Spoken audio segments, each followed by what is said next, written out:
You're listening to the Pine Room Podcast, the home of sports, gambling, entertainment, and whatever the hell else has gone on this week. So pull up a seat by the fire, crack open a cold one, and make sure to get your bets in. Welcome to the Pine Room.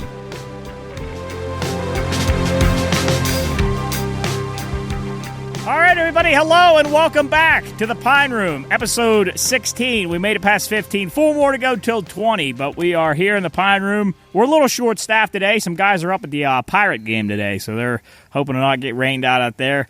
I guess you should say the Yankee game. Oh, yeah. It's just at the Pirates Stadium. Yeah, that's true. And of course, an ex-Pirate with a 9-1 record's pitching against them tonight. Right, and they're like their best reliever. Their best reliever's a ex-Pirate, too. I mean, why does every time a Pirate leaves the Pirates, they all of a sudden get good?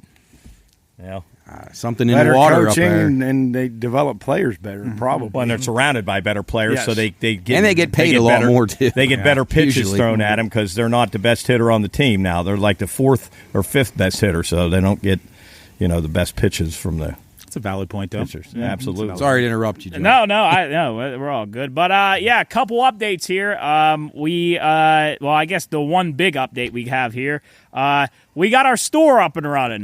We actually have a full-blown store. I know I've been talking about it a little bit. If you go to, I'm thinking about the email. If you go to thepineroomshop.com, you can get anything you want. Obviously, not everything you want, but you can get a lot of stuff. You can get shirts, T-shirts. You can get hoodies, buttons, stickers, hats. You can get your bucket hat, your dad cap that Jeff and I were just talking about. And, you can get all kinds of stuff. So you can get drinkware. I got a question, and I talked to you about this before the show. The champ head isn't on there yet, is he? We got to get that in there with the Pine Room below it or something, because I've had a million people ask me about those shirts. Yeah, those are might be our best there. seller. Yeah. Those are going to go up there for sure. Okay. I was kind of looking at some stuff that we're going to put up, and I might just start throwing some more designs and stuff. I like there. your new one. Yeah, but we have a new. I'm going to call it the launch day special. It's limited edition. I don't know if it's going to be limited edition, but it sounded good though. It's up there right now. When you see this, if you go on, I keep wanting to say because I'm thinking of our social media, but we actually have a website now, so I got to redo my whole thing. So you have to go to thepineroomshop.com. You can go to T-shirts and then scroll down, and I think on the third one down, it's a new the initials, the PRP.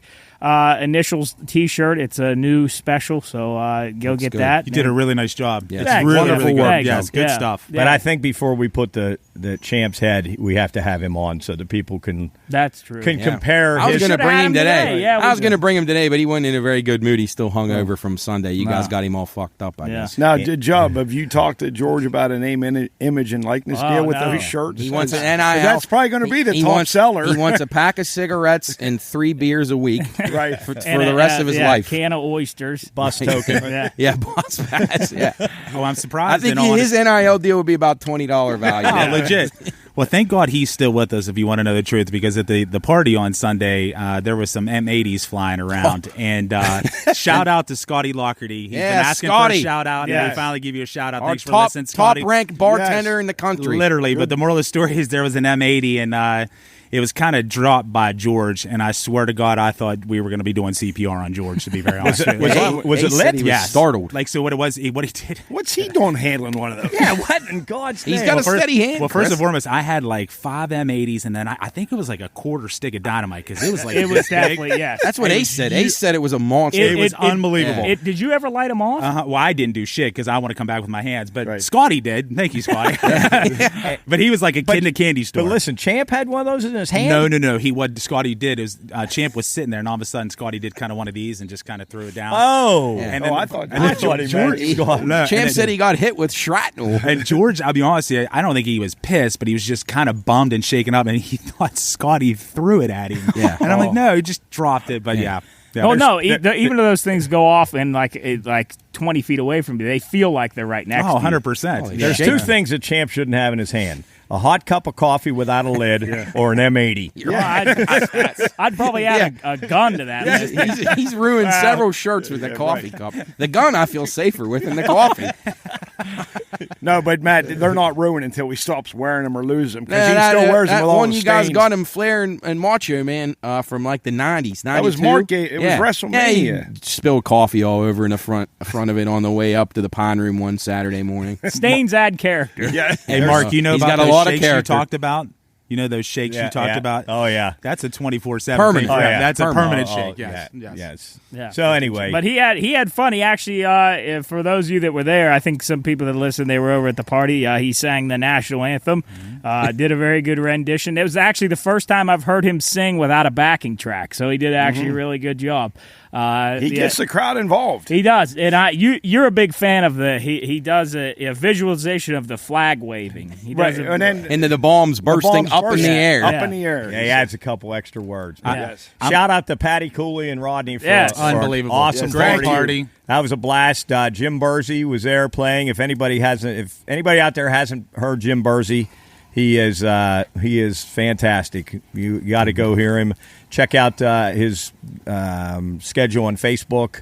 Book him for your next party. I'm telling you, he's That was my first time, and it was so laid back. He did Yes. such a good job, man. I tell you, there was a He's the vibe. best. There was a vibe there that Oh, day yeah. for sure. Yeah, very much. he may so. open the Pine Room this year. Yeah, he's Oh. got Yeah, we may have he's an rocking. opening. He's rocking a few new stickers on his guitar case. I gave him a Oh. few stickers. Question yeah. I got is I never asked this to anybody. Edmund Fitzgerald played? Yeah, he did. Did he Okay. play? It's like his last song. No. He played that, followed up by American Pie.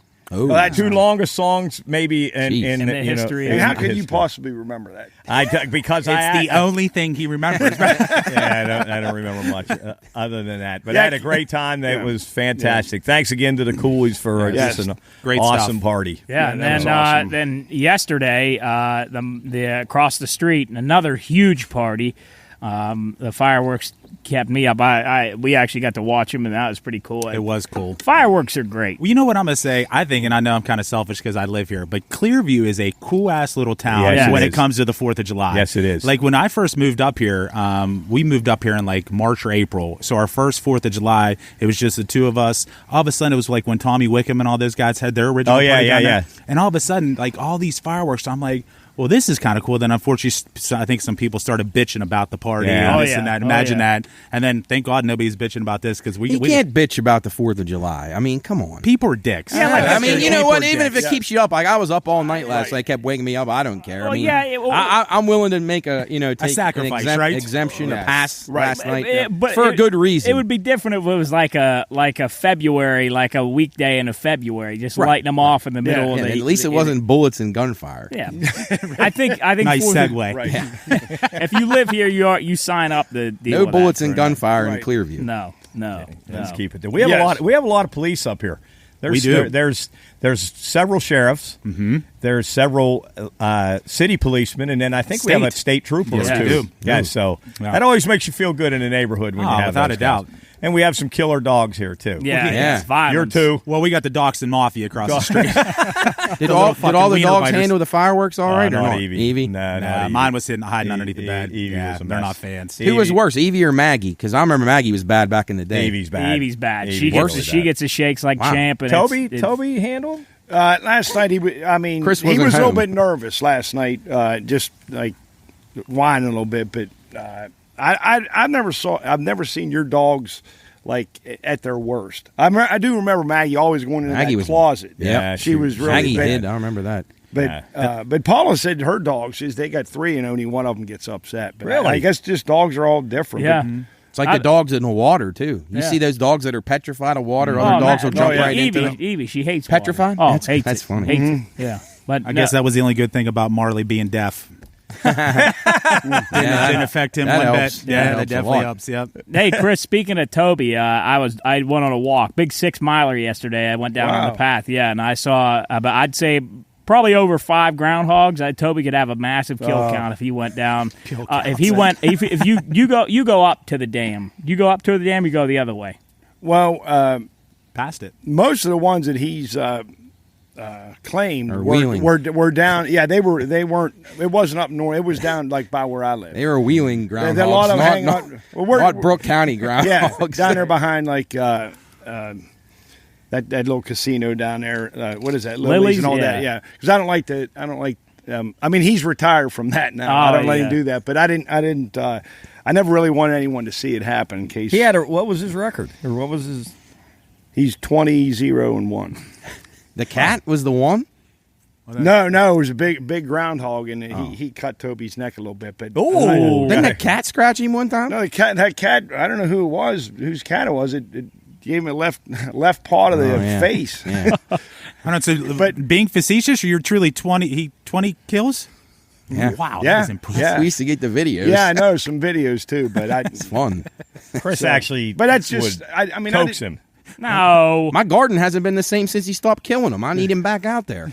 He's getting old. And You got a garden in your neck of the woods? Yeah, they come out and bite my tomatoes. Take one bite and leave them there. Exactly. Yeah, but you know what? That same groundhog, like in the spring, it's kind of skinny. By the end of the it's a summer, fat it's son of real a fat. bitch. He eats a Really, lot. really big. And Matt's got like 18 plants. Now, hopefully, he would eat one of the habaneros. He doesn't eat those. I know, but if they he would bites a kill hot me. pepper, he'll only bite it once, and they know. They learn. Do they? They don't mess with the hot bananas that Coach stuffs. We actually stopped in Vienna, West Virginia, on the way back from the trip, and hit a little farmer's market. Oh, yeah. And I'm telling you, Nice that's area down that's old school kind of. Yeah, like, it is. I don't have like my parents. Like when I was young, we would take Sunday drives to Marietta to pick up stuff for the week and stuff like that. And I tell you what, it kind of felt like Homes Day. If you want to know the truth, it was kind of cool. But everything, actually, cool story. It was called Miller's Farm. It was all females. Young girls, you could tell was a family. They were busting their ass. They were pleasant as the day was long, there to help you. Awesome. Everything that we've had so far has just been goofy. Like going back in time. Honestly, it really. I know that sounds kind of cheesy, but super cool. Yeah. Super cool. Yes. Yeah. Hey, I was looking up right where you're talking right there because I know like PETA might come after us about these groundhogs, but they are an invasive species. They are. Right. Yeah, They're destructive. Yeah, groundhogs' tunnels are very large. Have chambers are invasive to your lawn and garden. An average groundhog excavates 700 pounds of dirt in one den, and they said they are very aggressive. So there you go. Toby's doing the neighborhood Community service. Yes. Thank you, community Toby. service Get back dog. out there, Yeah. buddy. Get back Yeah. out there. I don't know how many more he can do. I think he's 10 years old now. So You can probably get in different places with him. You got a service dog. Like you just take him in now. Like he kills groundhogs. He can take him on a plane with you as a service. And I saw some lady try to take a turkey on a plane the other day. Jesus. Yeah, emotional support turkey. There it is. No right? way. Gobble, Swear to gobble, God, yeah. fucker, gobble, gobble. Wait, really? Yeah. An emotional That's what they- support turkey? Yeah, I'm serious. I got to find more details stupid. about it, but I heard about it. That's weird. That's not. That ain't right. That ain't right. Speaking of invasive species, did you see those? I was hoping Cooley was here. There's those snails now that are invading Florida. They're overtaking them. Oh yeah, this crop of, I don't know where they come from, but these species of snails that I guess are just destroying all kinds of things in Florida, and I guess it's getting really out of control down there. I don't know if any, Snails? snails. Not slugs. No, I think they're They snails. come from China? I don't know. They probably came from South America, but I don't know. They could have They come from carrying the China. virus? Very well could have. That's That'll be like- our next pandemic. That's wild. Snails. Snail virus. Snail stew. Yeah.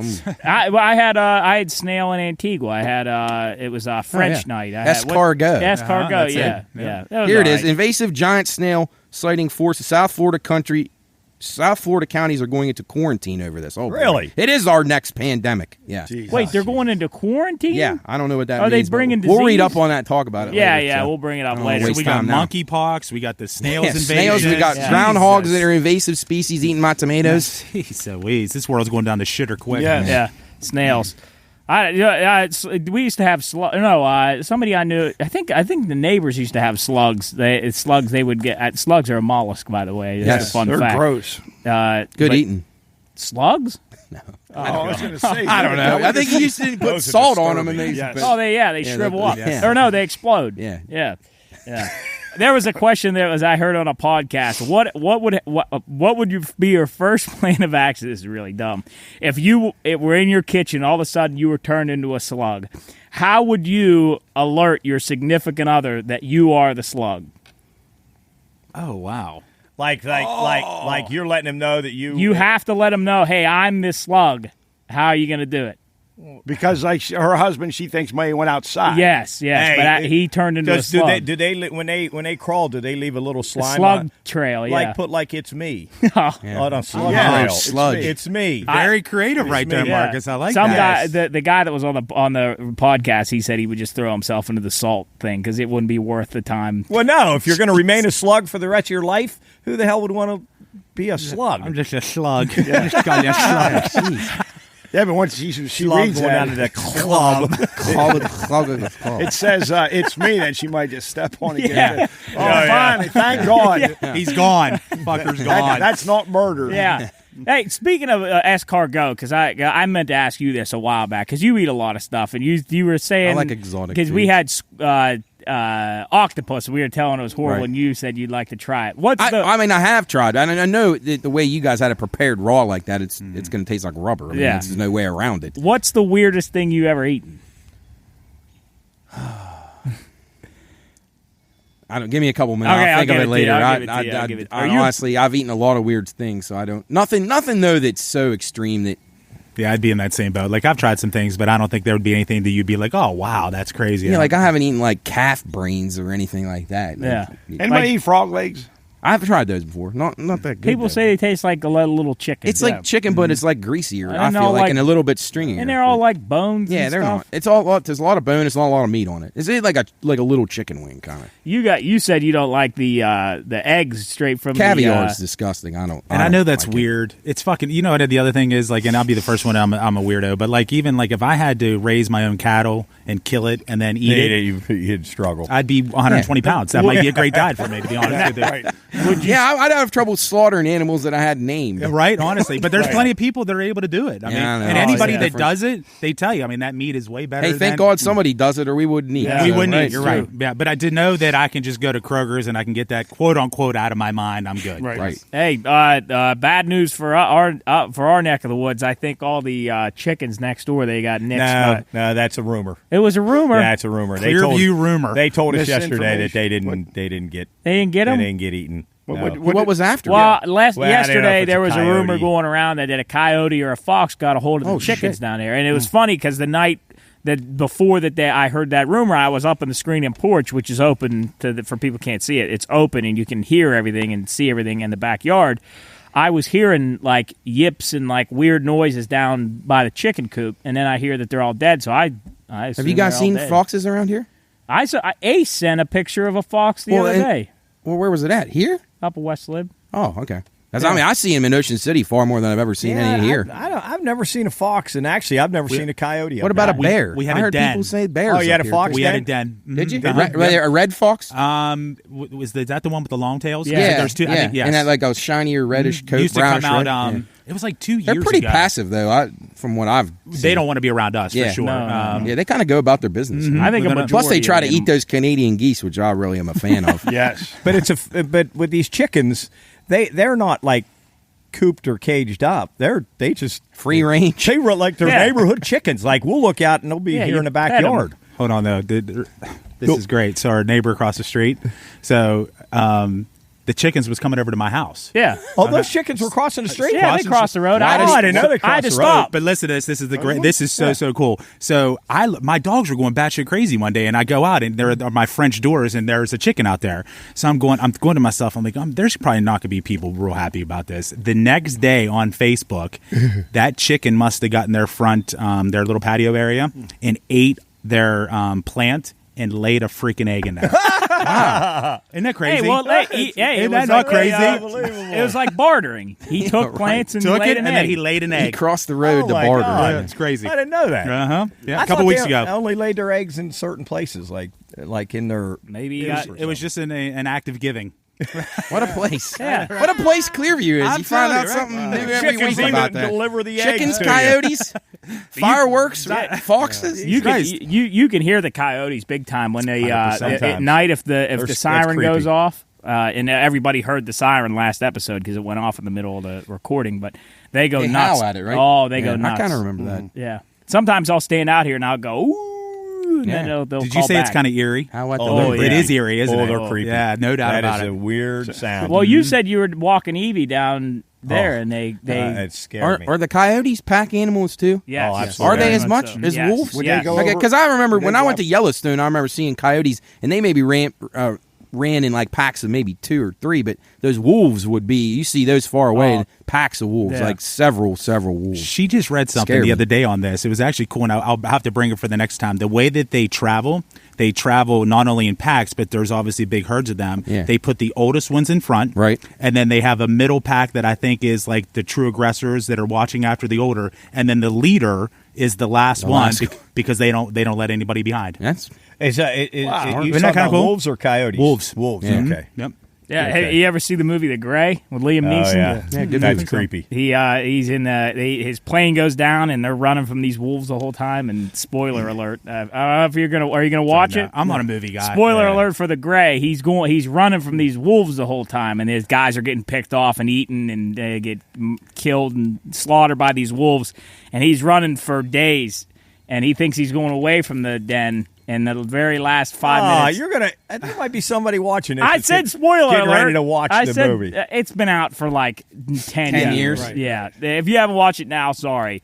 But he ends up instead of running away from the den, he ends up right in the middle of the den, and then he fights the big wolf, and you don't know who lives or dies. Yeah. You know what? The other movie. This is weird. Another movie that I associate. This is going to be really weird. I associate with the Festival of Sound down in Wheeling. Do you remember the movie that's also called The Gray? Actually, I think it might be called The Gray, where the kids are stuck on a ski lift. Oh no, that's not The Gray. I know exactly. don't know that one. Oh. Wait, I know what this movie is. They get stuck on a ski lift, and it's like the weirdest thing. Nobody finds There's them. nobody. They turn off the ski lift, but they didn't realize these kids were still on It's it. like when Harry Dunn got his tongue stuck to the... But they were gone like forever. I don't know why the next day it wasn't reopened. But anyway. But I always relate those two. You seen that movie? No. Oh, what's that I never movie even heard called? of it. Oh, I can't they're remember what it's running. called. It'll come to me in the middle of the episode. But I always associate that with the Festival of Sound because we watched it. Him and I watched it right before, we sat until the very last minute before we had to leave to go to the Festival of Sound to watch this movie. I associate it with this movie, yeah. But Were there wolves in it? Yeah, the kid gets eaten by wolves. Yeah. Fun. Sounds like Yeah, it's a very uplifting Good movie. story. Another good one. Yeah.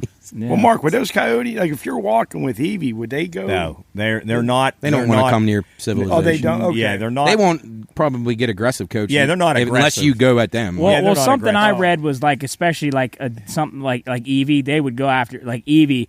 I think what they do is they lure them. Right, they lure exactly. one will lure them into the woods, and then they'll just. They would make her chase one of them, and then Then pounce. But Yeah, people, they're all not over. going to fuck with unless you do something. No, Yeah. definitely But- not. I said, there says, coyotes adjust their hunting style and what food is available. When they hunt small prey alone, they usually stalk it and then pounce. If the prey is larger like a deer, they will often hunt in small packs and work together to kill their prey. They start taking the deer out around here too. You think about that instinct, though. Isn't it crazy to think about that that's How that's learned. That's how that's a learned trait. Yeah. They're born with that. I mean, that's insane. It really is. It's actually cool shit. Animal Really. instincts. It Right? really is. Yeah. It's like a bird building a nest. Yeah. Where the hell did they Incredible. learn to do that? How nice those nests are. It's unbelievable. Out of anything, sticks, leaves, Everything. little pieces Straws. of yarn, I've seen straw, straws in them. Yeah. and it's Gum. perfect. And then they get gum. then they get like mud or something where it makes it hard on Like the clay bottom. it up a Like little bit. Adobe. It's That's crazy. incredible. It's How do they truly learn insane. that? I 'Cause think they do they chew it up and then they throw it up onto the They must. You know what? Yeah. Actually, Like I they think do there when might they be feed some the truth to babies. that, to be honest with you. I think they swallow it. They throw it up. Moisten it. Make a mortar. Yeah, I honestly, I think there is something to that, though. Now that you're saying that, I mean, think about fish, or like a whale, they get born in the water, then they have to learn to go up and breathe and come back down. So speaking of that, so when a whale eats something, we were talking about this at the beach. When a whale eats something, does it chew it? No. No, right? It just swallows No. it, Yeah. right? Yeah. So what? It's the just like our belly, the digestive juices ends up killing it. Yeah. You know where I learned that? Pinocchio. Finding Nemo. Jonah and the whale. That'd be horrible to get eaten by a whale. Oh my God! Well, you might survive though. They only swallow. You could live in its stomach. Oh, You had your Zippo lighter. and you surfing could- on the fucking tongue. That's creepy. Shoot, I wish I had one day we're gonna have I'm gonna have a laptop here where I can play some videos because there was a video recently of a guy on a kayak and he was out I think somewhere off maybe Alaska or somewhere up north and he was on his kayak and this whale breached and caught his kayak in the middle of his big jaws and almost took him in that's under nuts. the water. I Oh, wouldn't wow. be messing around out there in Yeah. a kayak. What's your guys' thoughts on the ocean? Meaning, as in Creepy. from a standpoint. Excuse me. Creepy. So do you go in it? Yeah. I know you're a little bit older now. You're not old, but were you when you were younger? Would you go way further than you do now? I probably go further now than I did when I was younger. I don't go in as nearly as much as I did when I was a kid. When I was a kid, I would go very far out. Very, very far. My dad and I used to do it all the time, and I'll be honest, like literally like this, even this past trip, like my chair was in the water. Yeah. That was about it. Yeah. Your feet. That was about it. Yeah. It wigs me out. I think the more that I've obviously gotten a tiny bit smarter in life, I just overthink the room. Yeah. Right. No, yeah. Mm-hmm. What was the water temperature where you were? Warm. Was it warm? Plus, these animals are changing now. There's now like great whites coming further down the East Coast than ever before. Did you see the one the week ago? Yeah. Dude, they said it had to be 20 foot long. Yeah, they said maybe one of the biggest ones they ever found. Because they said it literally, the one bite took off the bite torso, radius. leg, arm, torso, and leg. That was the bite. Yeah, it was like Jaws. It was like the first scene in Jaws. Yeah. Fuck that. Yeah. Fuck that. Well, there's the seals and sea lions keep moving further down the coast. Mm-hmm. So they're like in Ocean City now, and we'll probably have them there next year. Great whites could have followed, like you just said with the coyotes, and Jubb said, they based on what's available. Yeah. If you got things that you eat going to warmer waters, then you'll follow probably. Yeah, I watched a scuba diving video where these guys were out just scuba diving like off a reef, like a shelf reef, and there were these sharks that were kind of going around them, and they were just kind of hanging out, and then one of these sharks just came up and took just this huge chunk out of this dude's leg, and that was it. What kind were they? I don't know, some kind of bull shark. But and then here's the funny thing: we were in Antigua for a week, as we talked about last week, and we went out scooter snorkeling, which is like you take a thing that looks kind of like a big football and it's got handles on it. You press the buttons and it takes you forward into the water. It and you propels you, right? Yeah, you can go deep and go up and down and stuff like that. And we went out. I mean, we went way out, and we were at 40, 50 foot water, and I was going all the way down and touching the bottom, come back up. And I didn't think anything of it, and I was having fun. And then I got back in, and I was just laying on my bed thinking, normally, because I get in the water at the beach, and I won't go out. I won't go out. But I'll go to where I can, where my neck comes out of the water. But I'll never go to where I'm treading water. And then I thought about it. I was like, I didn't have one bit of fear in there. And then I was thinking, and I started freaking myself out. And I was Googling what kind of sharks are in Antigua. There are like 3 different kinds of sharks. There's like giant eagle stingrays and stuff like that. Doesn't it help, though, being able to see everything? I think that helps a lot. Yeah. Murky water. The unknown. Because the more north you get, the murkier the waters are. And that's that makes you guess. You don't know. Yes. That's like people go like diving in the river. You can't see anything past that. Freaks me out way more than it does the ocean. So that's the next question. Would you guys like tube in the oceans? I mean, in the river again? Not in this river. I did one time. I did way back when I was a kid. When stupid. I think senior year, and my mom told me not to do it. Me and 2 other guys, we just tied 3 tubes together and went from on 20th Street to the island or something, and I thought it's the dumbest thing I ever did. Oh, it was just you didn't have a boat? You were just we just had like 3 big inner tubes, and we just 3 guys, we tied them together. Barge.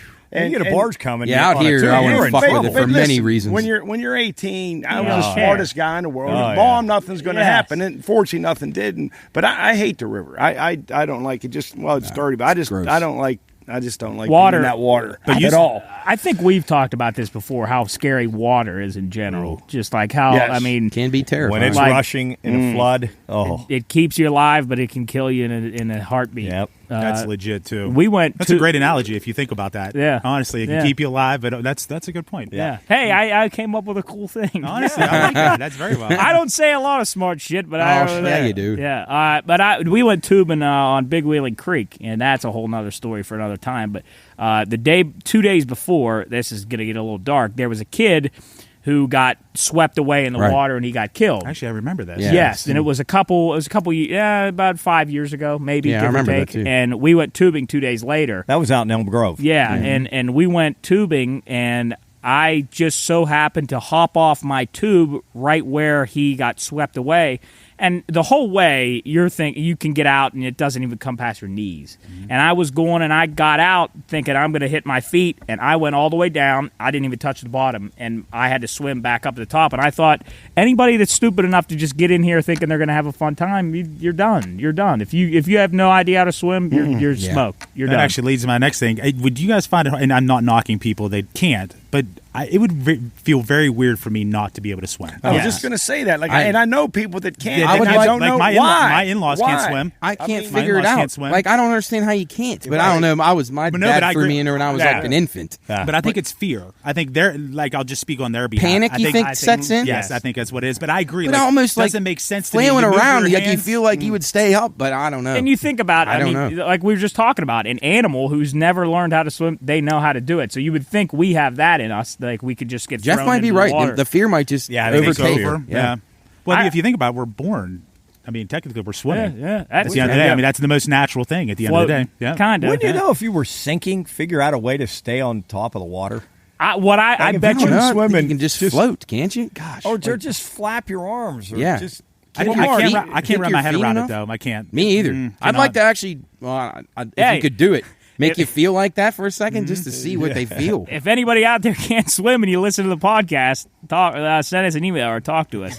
There was one time, there was one time I jumped into a pool up at a friend's house, and I had a shirt on, and I jumped in, and the shirt went over my head. Ooh, you got waterboarded. And I came up, and then I realized that that's exactly what happened. I got waterboarded, and that you realize how horrible that is. That's a whole other story. Especially when there's no stopping. Yeah. Like waterboarding with a waterfall down your throat. Yeah. Well, Jeff, do your dogs go in your pool? Mm-hmm. They love it. But like, if you threw Evie in, like, I know she doesn't like it, but would she be able to? Like, they just have the instinct. Yeah. I think so. But humans, She'd probably come right out there. Just Panic. sink. Oh yeah, but at least she could survive. Yeah, I think so. Yeah, I think so.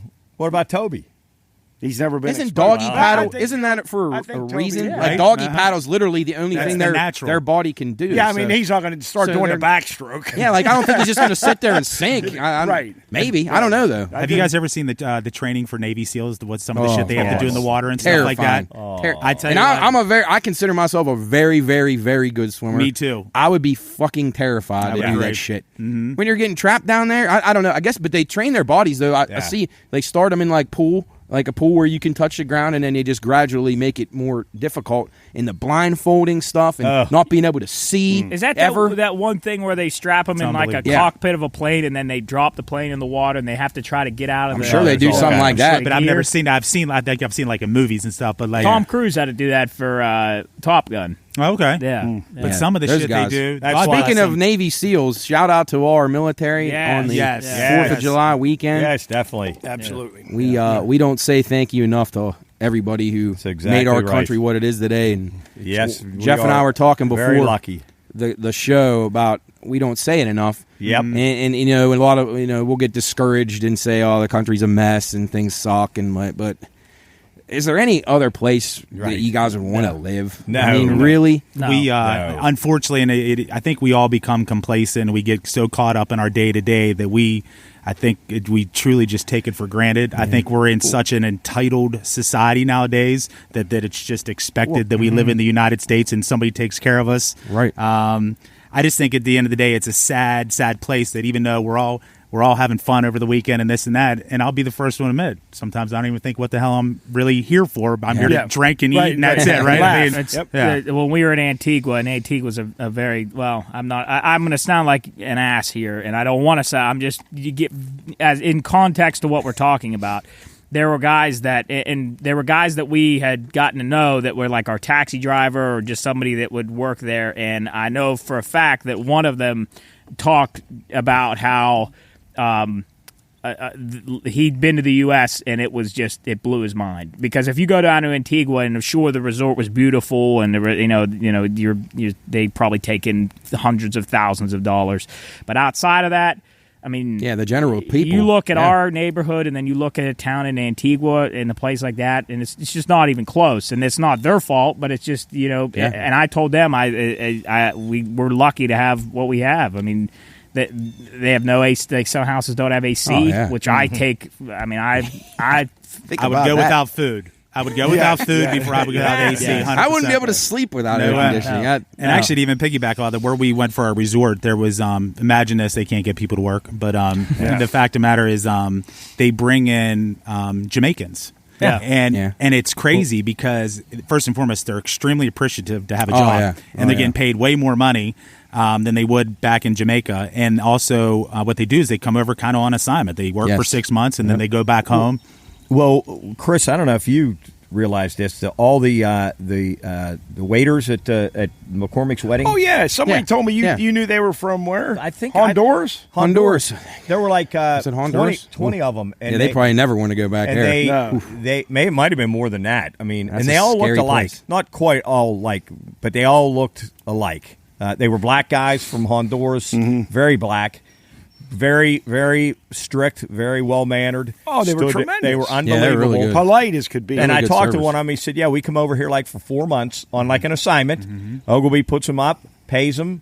And now I don't know how long Ogilvy's been doing that, or maybe it's since now they can't get anybody to work. It seems common of a lot of the properties like that, Yes. the resort-type properties. I mean, you see that a lot now, international people coming in for the summer because, sadly, our generation, or the younger generation, doesn't want to work, and kids of in the United States that would be doing those jobs, it's like beneath them. 100%. And these people are like, if they're from Honduras, then they'll come up here and do anything because that's a very dangerous country. And I think they're just happy to be here, and I really do. Hopefully, you see some of them stick around, get citizenship, and stay here because we need good workers like that. We do. 100%. And I'll say that every single worker, save for maybe one or two, unbelievable guys down there, and women. Manners Same always way are with the so guys. good. Yep. Incredible, like super nice. Helped us with everything. Like, and they were very personable. Like the bartenders are awesome. Great. You place. almost know that they're not American. When it's sad. I'm embarrassed to say that, but they're so polite and helpful, and they're not on their phone. And it's just the worst. Nice The worst person we ran into down there was American. It was the worst No, I person know. we ran into. You're right. You know what's It's like amazing? hell everywhere. Those guys work. Yeah. I mean, Oh, they yeah. don't. There is no dicking around. No, I'm going to say a couple other things. What we were painting a house that was just being built, and there were 7 or 8 guys who brought these 2 kitchen countertops in. None of them spoke. I mean, one of them spoke broken, just probably so he could. And I tell you what, it was unbelievable to watch them work. It's unbelievable.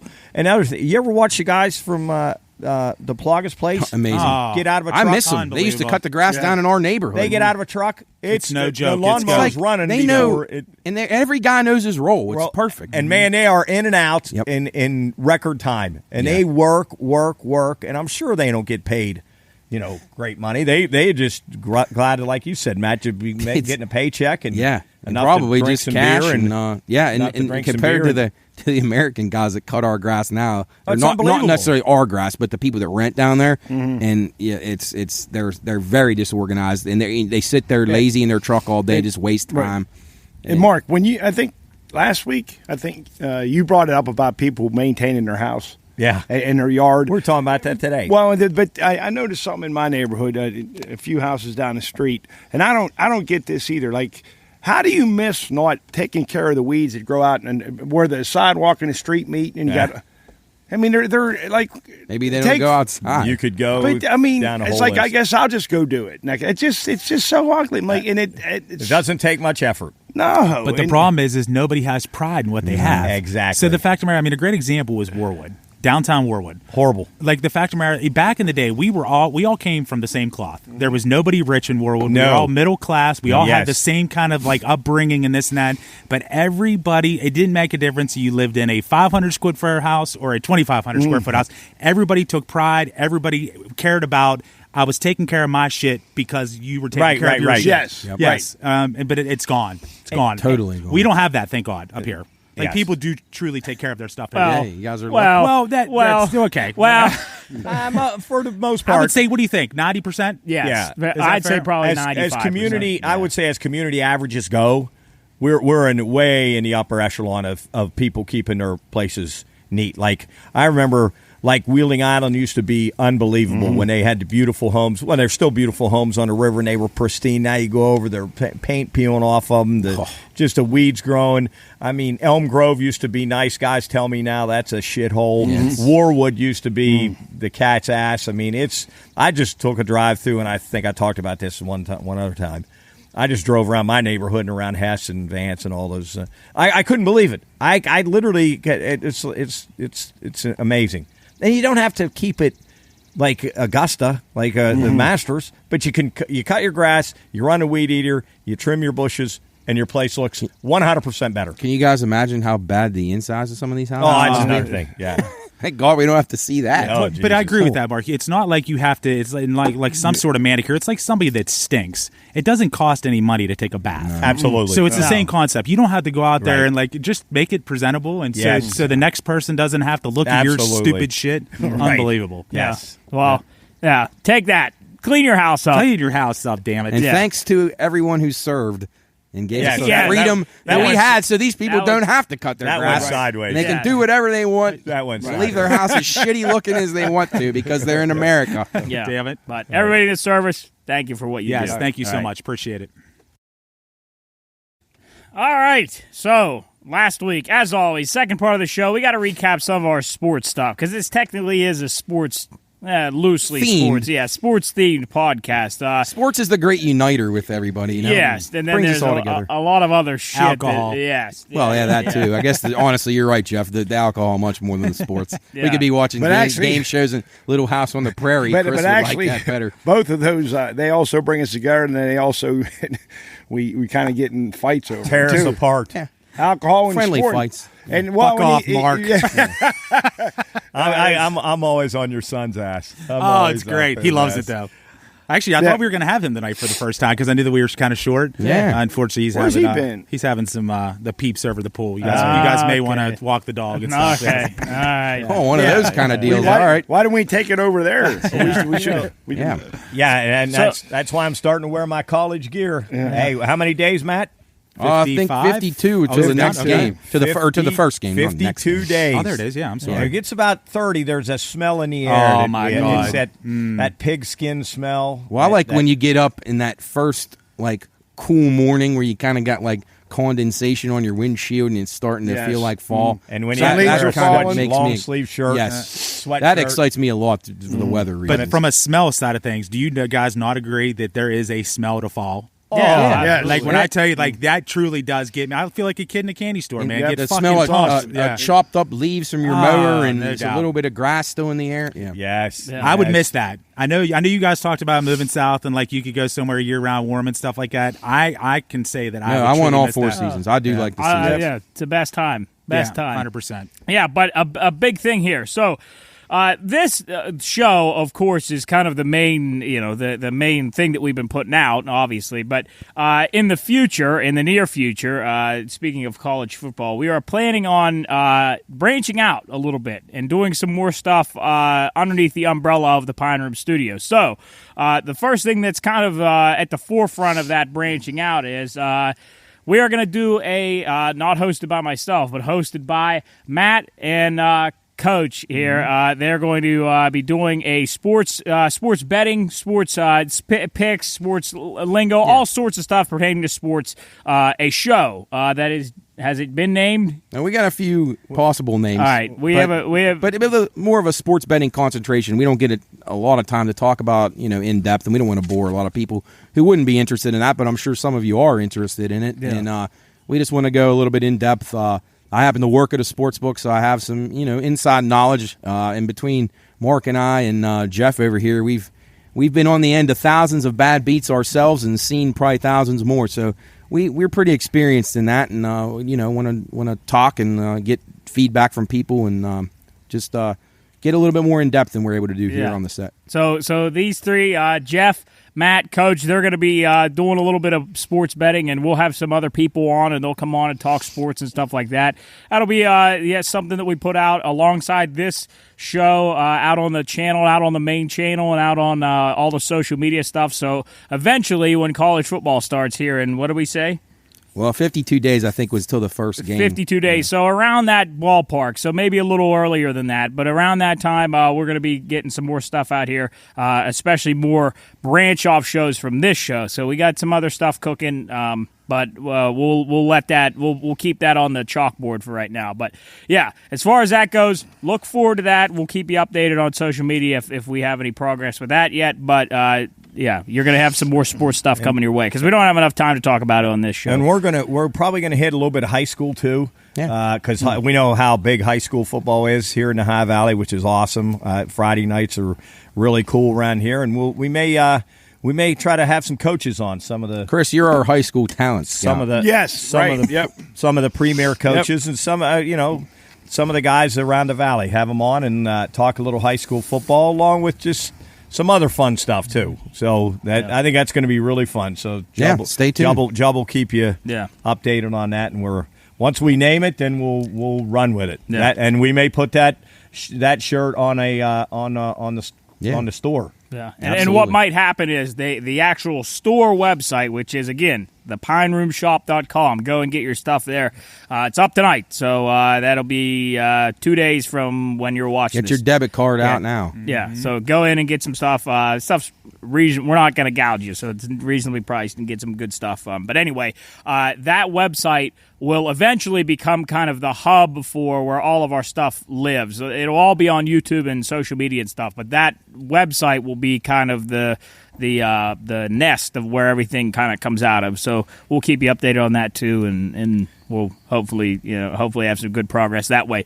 Anyway, we got to talk about some sports. So I'm going to throw it to you guys because I didn't, other than UFC, which I didn't do bad in. What'd you think of the fight? Did you get to watch them? Yeah, I watched a couple of them. I didn't watch the whole card, but I had a good time. I pretty much hit everything other than one guy, there was a no contest in that one. Did a guy get poked in the eye? I didn't see that fight. That one was one of the Sean O'Malley fight, I think. I think it was. So that'd have been a refund on your betting tickets. That was Cooley. Should have been anyway. Yeah, that was Cooley's pick. I think either he got poked in the eye or he poked another guy in the eye, and they ended up stopping it. Yeah. So Donald Cerrone, I think it's Cerrone. Yeah, Cowboy. He retired. Yeah, off in the sunset. I hope he never fights again. He won't. I hope he gets a flat tire every time he drives his car because he's an idiot and he gave up in that fight. Is he related to Big Dick Daddy or whatever that guy from? Yeah, he might. He actually has won some stuff. But way back, but he's way over. But he was in a submission hold which he could have gotten out of, and he kind of just gave up. So, but your guy Volkanovski won, right? Yeah, he won, but of course I didn't win by method. I took the decision on the call. Actually, no, I didn't. No, I took him straight up. I think he had a money line. Yeah, minus 190, which wouldn't hit anyway. So yeah. And Chris, you had Macy Barber. Did you watch her fight? No. Oh, but she beat Jessica. Yeah. I didn't know that. But yeah.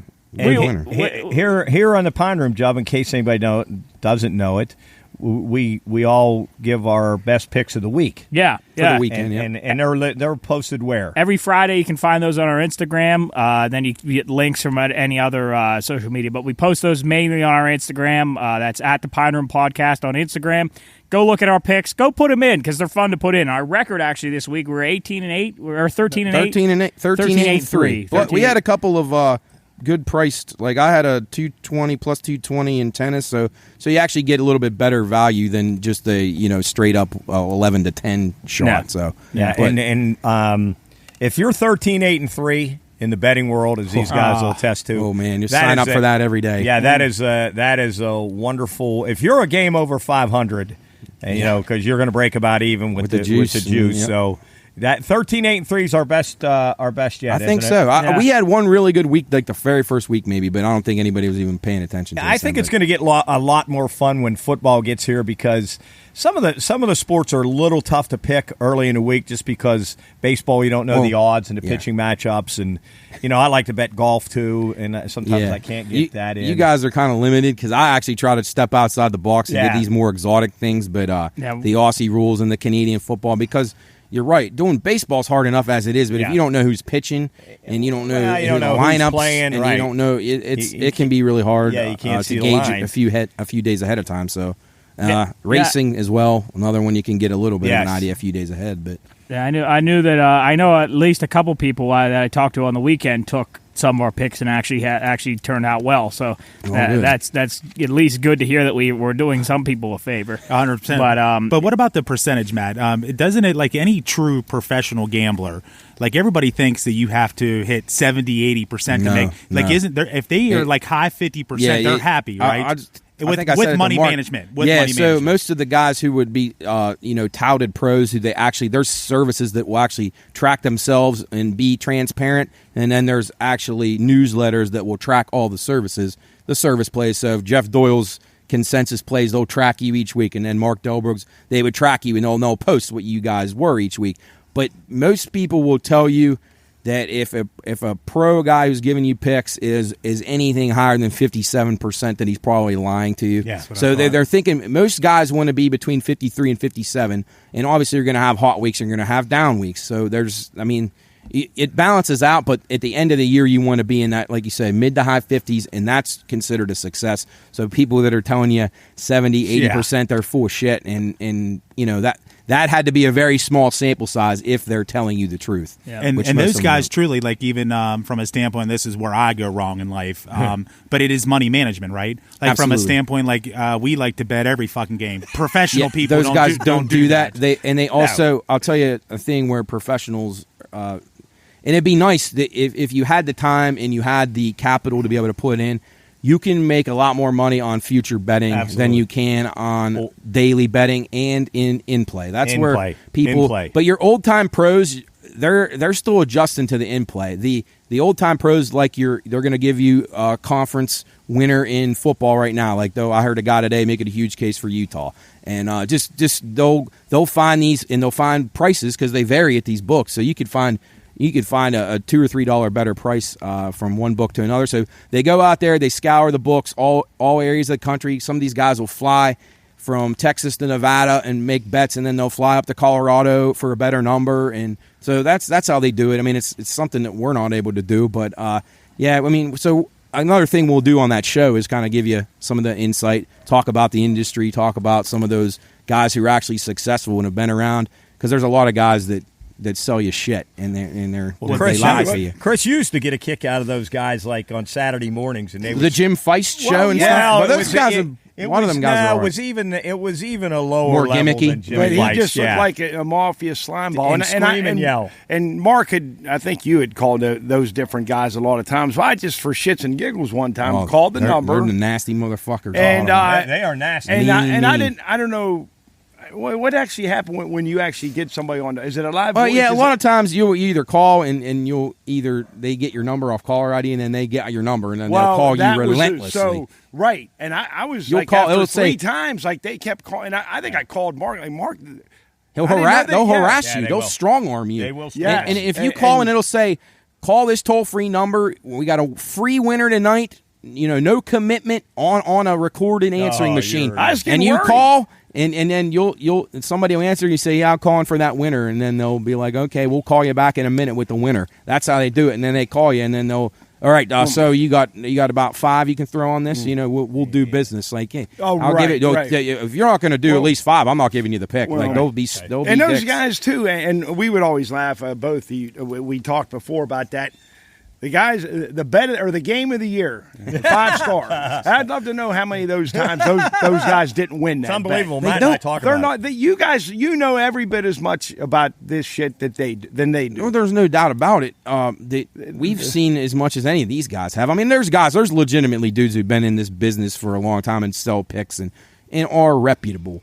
But there's a lot of them that aren't. Most of them aren't. And yeah, they're not. They don't know anything, and they're going to sit there and tell you they got information on this stuff. And I mean, how many times are we laughing about a guy's game of the year that's like sweating it out or gets blown out the other way? Very few times you have that cigar smoker, and if you're giving the game of the year out, it should be a pretty easy. Should be a 3-touchdown winner at least. Like, come on, yeah. I remember, and this has all been like noise in my head because I don't know. By me in the betting world, I don't know much, but a couple months ago, Cooley and Nick and Say found some guy on an app. It's called Discord. So it's like a place where you can go and like with a group of people and talk and send your picks and stuff. And you had to pay $25 for this guy's picks. And you paid $25 a guy to get in for this guy's picks. And Nick and them texted me. It was like you would have thought Jesus came down and gave him these picks because they were going, guys, I've never seen this before. I got these picks. He's so hot right now. I would be lying if I said 2 weeks later I didn't hear a word from that guy. I noticed they didn't post that on our group thread because they know me and Coach would have told them you guys are idiots. No, and what are you doing? Nick kept trying to get me to split the cost with him, and I was like, "There's no way I'm gonna," because he's just like everybody else. Coach, your dad says this a lot, and you're exactly right. A lot of these guys will give you the picks for free. They're praying to God that they hit that first weekend, and then you're hooked. You got a big fish like Nick on the line, and he's going to buy up every single thing you give him. And then if you start to suck, you can just change your name to something else and do it again. Absolutely, it's the same thing over and over. I always said you should have started a service. We could have. Yeah. We could have started a service. We still can. Yeah. The Pine Room service, and listen, first pick's free. Right. We know as much as a lot of those guys, really. But you even talked about the competitive advantage, and I know like back in the day when quote unquote the true mob was around as much as it was, and they that's where they said they had truly the competitive advantage because they had people in all the different big cities. So that's where they got in trouble because they were betting across state lines. That's where they were getting arrested and stuff. But they could get if they were say like in Pittsburgh, if they were in Chicago and Chicago was playing Pittsburgh, you know the line was going to be a little bit different in Pittsburgh as opposed to Chicago, and they would get the better line, which does make a huge difference. Yeah, information is obviously the premium thing that you want. It's been like that since the beginning of time. Now we have these phones and we have Twitter and we have so many things that people can do to get information. Now it's a race between bettors and bookmakers about who's going to get the inside scoop first. Yeah. But in those days, it wasn't monitored as quite as tightly, and you would have guys on campus that sniff out scoop on stuff that we don't have access to in those days. That you do, nowadays, if the quarterback didn't practice for 3 days going for Alabama, you're going to know about it. In those days, they kept that shit under wraps, and if someone has that info and you don't have it, then there's your chance. You know what's amazing though? A lot of times. You'll hear, hey, in the bowl game, there's 5 games, not 5 guys on defense not playing. The tight end's not playing for Utah State. Get on it. And for some unbelievable, Utah State covers the line. Yeah, it's incredible. And you'll see that big move against Utah State in the other way, and then they'll end up covering. They actually went out right. Yeah. It's unbelievable. No, the tight end from North Texas isn't playing. Do you think Big Jake? Speaking of that, speaking of North Texas, Jake, we got to give a shout out to his younger brother. Jeez, I saw that the other day. That's his incredible. Younger brother. What? Kentucky. He got a scholarship to Kentucky. He did? Yeah. We saw the phone For call. what? Football. He did? Yeah. Wow. Yeah, Kentucky. Oh, wow. Good for him, man. That's awesome. That's SEC football, man. That's unbelievable. Yeah. I think it was the first scholarship they gave out for next year. Yeah, I saw they had a thing in there about Mark Stoops, and that's fantastic. I was on the intramural team at Northern. So you didn't have an NIL, did you? I didn't have a fucking NIL. Yeah, Nate, you talk about cigarettes and Bud Lights. We got to send a shout out. Yeah, huge shout out. I wish I could do. I wish I could do something. I wish I had confetti or something. Nate Roberts, our Wildcats. Yeah, I'll shoot. Ready, confetti's going off right now. Once you sign, we're going to get a big UK Wildcat up here. UK. I did not know that. That's awesome. Yeah, huge shout out. We had a North Texas emblem on one of our tables out here, so we're gonna add the Kentucky Wildcats to it. Congratulations. Huge. Congratulations. Going to school in Lexington. I'm going to come down and hang out with you. We're going to go over to Keeneland, bet some horses. I can't wait. Give me a good reason to come down. That's awesome. Hey, speaking of sports, and I'm sitting here looking, we didn't introduce who we got on the desk. That'd be too many. That'd be too many introductions. Matt had a few of his friends come in. Real quick, down the line. A couple highlights. This is Barry definitely Bonds. post steroids because Right. his head's the fucking size of Texas. Well, his legs look like he couldn't. They don't bend. I don't think he could run as well as he did Looks when he like played a for the thumb. Pirates. Looks like a fucking All right, thumb. so who we got? Wait, Barry- who got over here with no legs? That's Manny Ramirez. No feet. Yeah, He's got legs. He Well, was glued no, back no, down, okay, but no feet. he got injured in a bad accident. He fell off the TV. Who's our jockey? Johnny Velasquez, the most successful jockey in the history of North American riding. He's won more money than any other rider. All right, we got the Iron Sheik right Chris's here. favorite. Yeah, Right next to him, a guy that knows about money here, Mr. Ted DiBiase. What do you always say, Mark? Everybody's got a price. And that is the truth. Yes. There's no words, Yes. more true words. We had Shaq doing a Oh, layup. Shaq's here. over there by George Steele now. Oh, You He can't yeah, see fell him. okay. off. He fell Yeah. off All the right. table. We got when Pedro Martinez and Mike Piazza. And then Iron Sheik's over here. And a true bobblehead, Mike Gonzalez and Oliver Perez. Yeah, 2 Pirate legends there. Yeah. So Matt, the best part about it, I John know Studd. we're not that far off age wise, but this just will show you our couple year age gap. Your wrestlers were these guys; these were mine. Well, Like these ones actually aren't mine. I don't know That's who those Chance. are. Those are I thought you said those were mine. I can't find my ones like that. I have guys like George Steele. Shaq went down. But he the laid big it rubber, on his feet. Right, big rubber those stuff. ones. Those were the ones that I had too. But I did in later years. I did get some of those smaller ones that. But those that are I more. got. Were those? If I'm not mistaken, are those thumb wrestlers? No, these Yeah, ones yeah, are right they are. here. This one, like John Studd and Iron Sheik. Those. are I think I'm having an emotional moment right now. To be honest. Yeah. And I don't know where Hulk Hogan was, but I had those big ones like you had over there. But yeah, the thumb wrestlers were great. And he sits on him. Oh, Boy, Champ would be good with these. Yeah, Champ would. he get a good move with him. Champ would be good with these.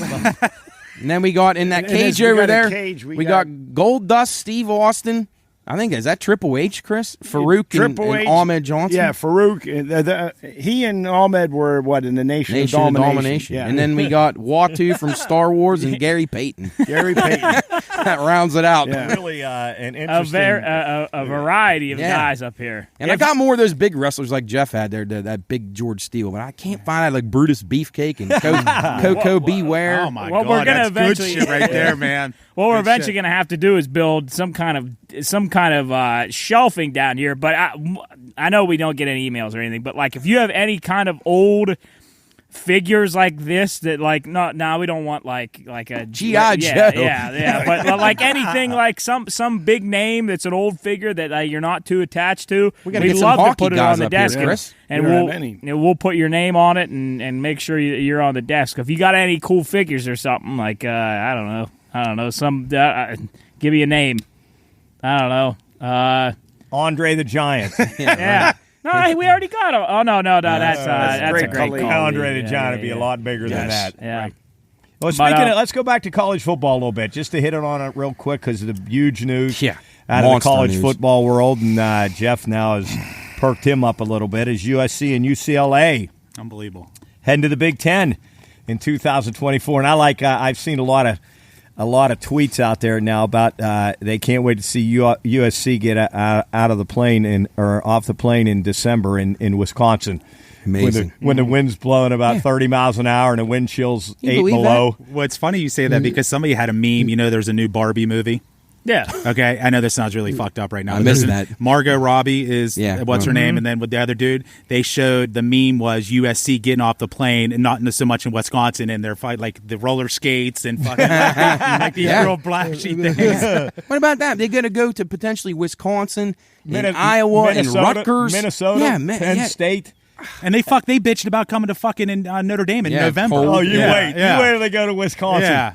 Fuck them. I don't think they know what they're signing up for. That is going to be brutal. Unbelievable. Even Ohio State. Oh, what do you guys even think? Like, as Luke and I were talking about this before I came over, like logistics now. Like a parent. Like a parent. They can't even really fucking travel and watch their kids play. For football, it's a little different because you're playing on the weekend. But how about volleyball and those baseball? Play in the middle of the week. I mean, like the smaller sports. I mean, how do you even go to these games as a parent? I mean, it's kind of sad if you want to know. It's horrible. It's terrible. If your kid's good enough, if your kid's good enough to play, you can't even watch him play.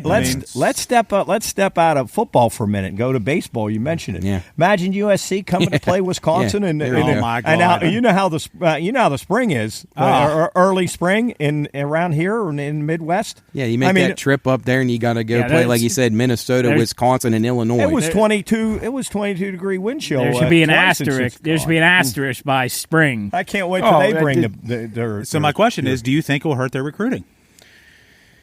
If you have somebody from the West Coast that predominantly all their games are either Midwest, East Coast, that's crazy. The thing that's not going to hurt them though is this TV deal they're going to get is so big right now. It's going to be in the billions. I know, and that's going to turn into NIL money, and that's going to offset it. I feel like they waited for this NIL thing to come along to be able to pull the trigger on this. I was just wondering, who is Arch Manning is going to Texas now. Yeah. I'm sure he's gonna have probably an outrageous deal, right? Well, and the thing about him is it ain't going to change his life one bit because he's already got plenty of resources. My point is, when you talk about the recruiting, but I guess you talk about the difference in the weather and all that. But I just still think, well, shit, if they're going to get ridiculous NIL money, they'll be like, the theme is every week about this, it's all money driven. Well, I think what'll happen, ends. They'll probably end up having so many more teams in here. They're talking about like 40 team conferences that are broken up into like 2 or 3 different divisions. So they're going to try to keep it regional anyway, but you're still going to have crossover in there eventually, at least in championship games and probably a couple times a year. And then in your smaller sports, I think it really hurts them. But we talked about it the one time on here about how these programs, the football program kind of funds all the other sports. Right. And that's going to be a little harder to do now when you're taking trips across the coast. Like, so instead of going from California to Arizona, you're going from California to New Jersey and Penn State and stuff for conference games. I mean, so the Nostradamus, there was predictions that this was going to happen. Sure. So I mean, this has been going on for 3, 5, 7 years that this was. So the next prediction they're saying when that was all taking place even 5, 7 years ago is they're going to pull out of the NCAA. Yeah, like this is going to start being a minor league thing. NCAA is going to be gone, so they don't have the rules and regulations. Yeah. Football has basically been the NCAA hardly has any jurisdiction over the football anymore. Anyway, the other sports they do, but I mean, all those bowl games operate outside the NCAA. The national championship, all that stuff operates separately. So it's just all money. It looks like Washington and Oregon are the next to go, along with maybe Notre Dame. I'll be anxious to see. I know that, I know that there's a reason why everybody hates Notre Dame, and I get it because there's certain rules for. I get it. I totally get it. But they said this kind of blew me away, and I think I shared this with you the other night. The heart of COVID, the year that Notre Dame could actually play for the ACC championship and all that stuff, they brought $80 million more revenue to the ACC, and there was not fucking one person in the stands. Yeah, no, that's just by Notre Dame fucking coming to the just to the table, $80 million. Yeah, and that's why everybody wants them, and that's why the Big Ten is the favorite to get them now. But here's my question to you guys. Is there any chance at all that they still stand alone? I think they have enough clout to be able to get away with it. So, and again, they're going to also have pressure from NBC, too, because if they join up with this league, NBC's cut out for that TV. That's going to be a huge bargaining chip for them if they can incorporate NBC still into there. I don't know how that'll work, but it's going to be interesting because you're going to see the rest of the Pac-12 now start to get swallowed up by the Big 12 now. The Big 12's they just got a new commissioner. I seen that, and they're going to go after all the other schools in the Pac-12 now and try to form their partial super conference. So it's kind of going to be like, is the Pac-12 or the Big 12? Now, the Pac-12 fucks everything up. You can't even get their games on television. Right, right. So they're kind of a laughingstock amongst the conferences. So they're probably the favorite to be the one that's out. But it was between them, the Big 12, and the ACC about which one of them is going to fold first. Because obviously SEC and Big 10 aren't going to go anywhere. But the SEC could scoop up all the ACC teams. Yeah, and then depending on whether the Big 12 or the Pac-12, whoever can put together something quicker, who could survive out of that side. So it's going to be interesting. And then where West Virginia, they're talking about West Virginia is going to come back to the ACC. And there's a lot of things that are going to change here. So I think it'll be good for the Mountaineers to come to the ACC. Just logistically speaking, more competitively, I think the ACC is much better fit for the Mountaineers. Yeah, but what it was, they didn't want them at that time, correct? That was academics. That's what they said. Yeah. But I think that's kind of crazy too. And they said, "quote unquote," that Morgantown has stepped up its academics. I don't, but that's what they did. I don't, and I know that, but I don't even. I perceive, in my opinion, and I'm not a West Virginia guy, but I perceive West Virginia as being a good institution. I think they have great programs. I don't know about your general student, but like the engineering school and things like that. I hear wonderful things. Law, But I think automatically, your specialized areas are probably pretty solid. But I just think everybody thinks it's the fucking Tom, Dick, and Harry from fucking down south West Virginia. Just party and burn couches. Because I think like a third of the people down there don't even ever declare a major before they fail out. So that's probably why.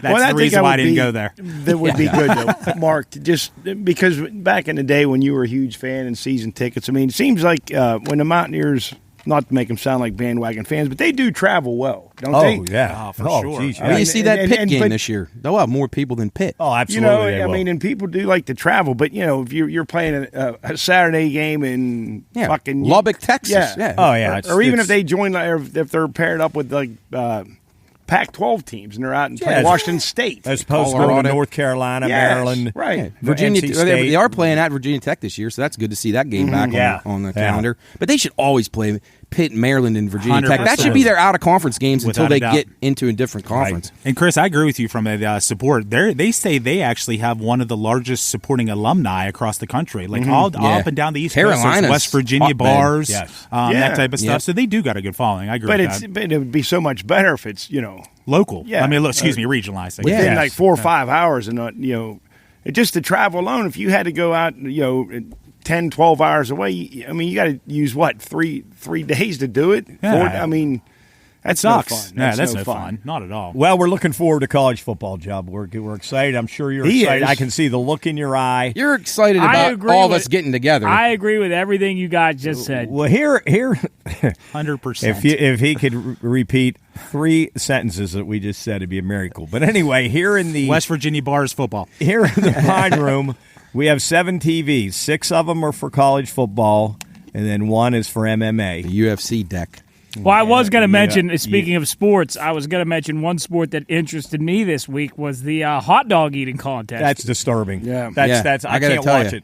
Chestnut. Did you see that guy go up on Yeah, the stage? yeah, it said, he had to choke a guy out with a Darth Vader mask on. Yeah. Beware incredible. beware. What was he What did he do? It I was saw that some- happen, but I didn't see what he had in his hand. I think it was whatever the maybe the hot dog company was. He said Nathan's? protest. Like probably against animals? Or? Yeah, it was something against the food industry or something. okay. It Nathan's said- has been around since, 1916 or something? Yeah. I think they'll be okay. Why was he on crutches? Oh, Who? he injured himself. I heard him talking He about strained himself. He did. He hurt his leg. I don't know how because he didn't really say, but he did hurt himself, and his training he was behind in his training, and he ate far less than he wanted to. He wanted to shoot for 80. You watch it? No, I never watched disgusting. It's Have how you- about you watch it? it's You watch really it? I can't watch it. I've It's watched gross. it in years past. I didn't watch it this year because it is fucking gross. But I thought it was kind of funny as he's literally swallowing dogs. Like he fucking puts that dude in a chokehold. And like he got aggressive. Oh, he's- And it's right in the middle of his count too. Yeah, right. And how about this? You guys will laugh at this. He missed his over total missed by a half. It was he ate really? 64 or 63, wasn't it? 63, Really? and his total was 64 or 64 and a half. So if that guy doesn't interrupt him, they're pretty sure he would have went over. The fact that I would have happened to me. Well, that guy might have bet the under. He might have. Darth Vader had the under. the fact that they dunk that it would be Oh, the bun. What I was just going to talk about. Did you see the guy with the beard, the bigger black dude? Oh, it was in his It beard. was in his shit, beard. it It was was in- making me sick. I can't I actually watch. like to watch the women do it better because I think Mickey Yeah. Sudo eats it a little bit neater than those dudes. Matt, do you get turned on? Oh, I was going to say that. I like her. She's cool. no. How about her son? Did you see her son's haircut? He had it's like little kid. He's probably like 1. He had this mohawk and shit. Yeah. What do they interesting. dip their dogs in? Water. The one guy was Well, dipping no, it they- in Gatorade. what they This one do guy in is- soda. Chris, they swallow the hot dog whole, like the actual hot dog, the wiener. They swallow it Slides and down. they don't chew it, and then they dunk the bun into water, and then they ball it up and they eat it and swallow the bun, so that it doesn't dry their mouth. See, the hot dog part It's would be horrible. far less harmful to me than the bun. I could not do the the bun. soggy bun. The It- bun. I agree I with can't that. do that. I Is it can't now- do soggy bread. Sounds like Ugh. you're fucking catfish, like fishing Well, right then- now. Like buns Yeah, and so hot dogs. You guys, I don't know if you guys can answer this, but has it always been that they could dunk their No. their bun No, in water? they did they did have change to eat it. it dry at one? No, I think but that was even before Kobayashi went to jail. He used to dunk. He was like the first guy I saw dunking the bun. But before were they? no, I they think eat- way were back, just I think they eating had it. to eat the whole dog. Yeah. See, I With think the they should bun- do it like well, that. bun and dog. So I watch a thing that the reason that they actually there's like controversy whether they should be able to do that because one guy who was I don't know really good at eating hot dogs, he would take the bun and he would dunk it in the water and then he would just let go of it. So then his it would be less it was bun he would in eat. his Yeah.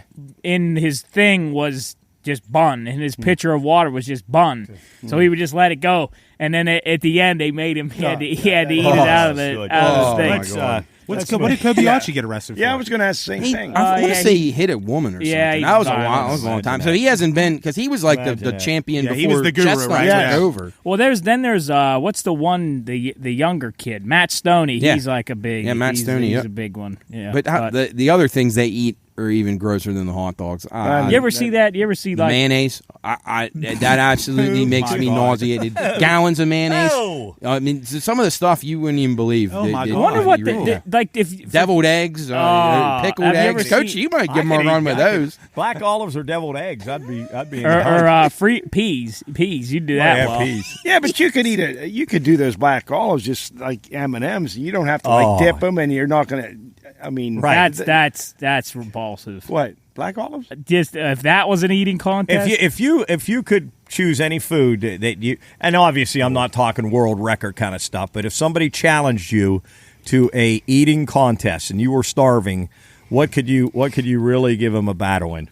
You mean like anything? Yeah, like wings, chicken nuggets. But I'm not. I can't eat like that. Well, see, I don't eat a lot either. No, but I could never. But do no, that. you got to pick. You got to pick something that you really like. I could give someone a run in black I'd give people a run in like oysters, like raw. Me and Champ tag team. We might have a battle one day. Raw. Well, I can't eat him out of the can like him though. I got to get him on the half shell. Yeah, but you're going to beat him time because he's not too steady. He's not dexterous, and that'll cost him more time. Yeah. But you don't have to be. You just suck him out of the shell. Are those ones that you brought him back from Ocean City? Are they like normal size or were they big? Yeah, they're a little bit bigger than most, but they're like the kinds that you do for the pint. So they shuck those in machines and then take the big oyster out and put them in pint jars. So that's what he did. The ones that you brought him back. Yeah, they're fresh. But how long do they last? Because he took some home with him, didn't he? No, they'll be good. I mean, if you could freeze them and keep them for a couple months, but if you get them out of there, I mean, they'll last for a while in that brine. I mean, they'll last 10 days. So, all right, so he could do oysters. What could you do, Job?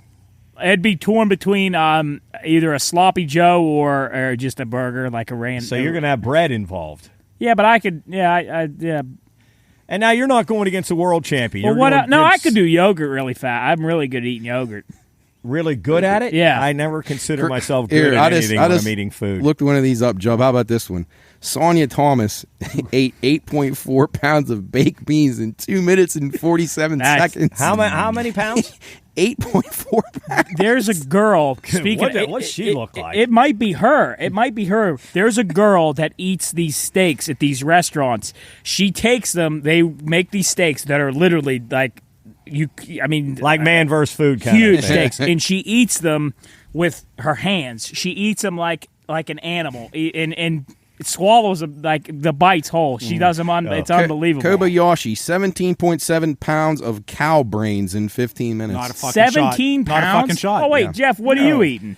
And here's I'm a big guy and I can eat, but I can't. I'm kind of on your guys' same page. Like, I mean, I can't do that type of like crazy volume. But if you're asking me my likes, that like I think I could put down some DeCarlo's pizza, maybe some Drover's wings or something like that. But to say that I could like be in an eating contest, I mean, I like to eat, but I can't do that shit. But if you were matched up and and somebody put like $100,000 on a table, Like you don't have to eat a lot. You just have to eat fast. You're matched against someone fairly your own skill, your own skill level. I mean, I think I'd still have to because those are like my true. I mean, I don't know. Yeah, I mean, it would like have a to good be, steak. I mean, I guess. I mean, if I could, I wouldn't be picking it up and like that chick had like hairy knuckles and stuff like that. As she's trying to. It would have to be something that you really like. Yeah, because if it wasn't, then it just. Do you think these people really like the things they have to eat, but they get paid for it? Yeah, I guess. they're just. You're right there. If there's cash on the line, man, that might be a totally different game changer. I'd puke at the end. That's fine. This Oleg guy ate 1 gallon of mayonnaise in 8 minutes. That absolutely makes me nauseated thinking about it. And I don't mind mayo, but I can't do that shit. I do mussels because I can. Oh yeah, I like those. Those would be easier to eat than the oysters. I can hammer down those. But do you get? Nah, they're all right. You got to crack them in the speed challenge though, or you just get them. If you got to crack them, you're. Well, you can't crack. No, you'd have to have. I mean, they'd have to have them out there for you, and where you can just rip them off. But I'm not ever going to win a contest. But if I got to gorge myself, Job, this is you right here. Actually, you know what? I'm going to say chips. Ooh, I'm going to say chips. Like just what kind? Like if you give me a Dorito. I'd actually put. I'm now that I'm starting to fucking think about this a little bit. How about tater You tots? put me in a Dorito contest, I might be your guy. All right, so like 2-3 bags of Doritos. I probably because here's the sad thing, as we all know, you get a bag like this and it's filled this way. What flavor? I'm probably Cool Ranch. I love them all. That's hands down. I love them all. But I'd probably go original. I'd probably go nacho cheese or Cool Ranch. You ever have the spicy sweet chili? Oh, they're those fucking are really good. I'm going to be honest. I'm a big chip guy, so there's not many chips that I wouldn't like. Agreed. So, Job, here's yours right here. Patrick Bertoletti ate 47 glazed cream-filled donuts in 5 minutes. 47. You're right there. You're a donut guy. I love donuts. That's yours right there. My 47. Could you eat 47 of the fractured prunes in 5 minutes? Do that per minute. Well, how many is that per minute? What's 47 divided by 5? How long did that take? It's like almost. That's over 9 a minute. You know, is that a Gomez thing? Because Luke Doyle fucking loves donuts. I said my number one rule in life is never pass up a donut. Donuts and cookies would be hard. I could do those. Matt, I heard you were bringing home some good donuts from when you guys were down at Ocean City. Breakfast and stuff. That's what I was asking him about. Fractured prune donuts. They serve them warm. So they are delicious. Yeah. Really? Yeah. Like, is it a true old school bakery, or is it like it's newer, but it's been around, I don't know, 17 years or something like that, but it's like a old school principle. They fry the donuts in front of you, and then you pick what you putting on them. Like, none of the stuff's pre-made. So it's not sitting in a case. Like they're going to dress it as you pick them. Like you say, I want these. Maple glaze, chocolate chip. And then you'll see the girls do them right in front of you. Oh, they back warm. And they're warm. Yeah. Yeah, they're hard to resist. Shut it down. All right. Before I have to go get donuts, let's take a quick break. Alrighty. All right, everybody, and welcome back. We're back on the phone with us, Jarrett from PNC Park. He's going to do the polls for us. But first, I want to let you know that this part of the show is sponsored by Duggar's Famous Chicken and Wing, as you've seen it, rolling on the scrolling ticker board here. Big thank you to Duggar and all the stuff he does down there. Go down and see him, as we talked, I think, 2 weeks ago. The big tender special, that's what they're pushing hard. DoorDash them. You can get 8 tenders with JoJo's. Get them. Comes in a perfect little carrier bag. It's beautiful. Go get your chicken. You'll actually see in the next two or 3 days a little video that I've done for Duggar's.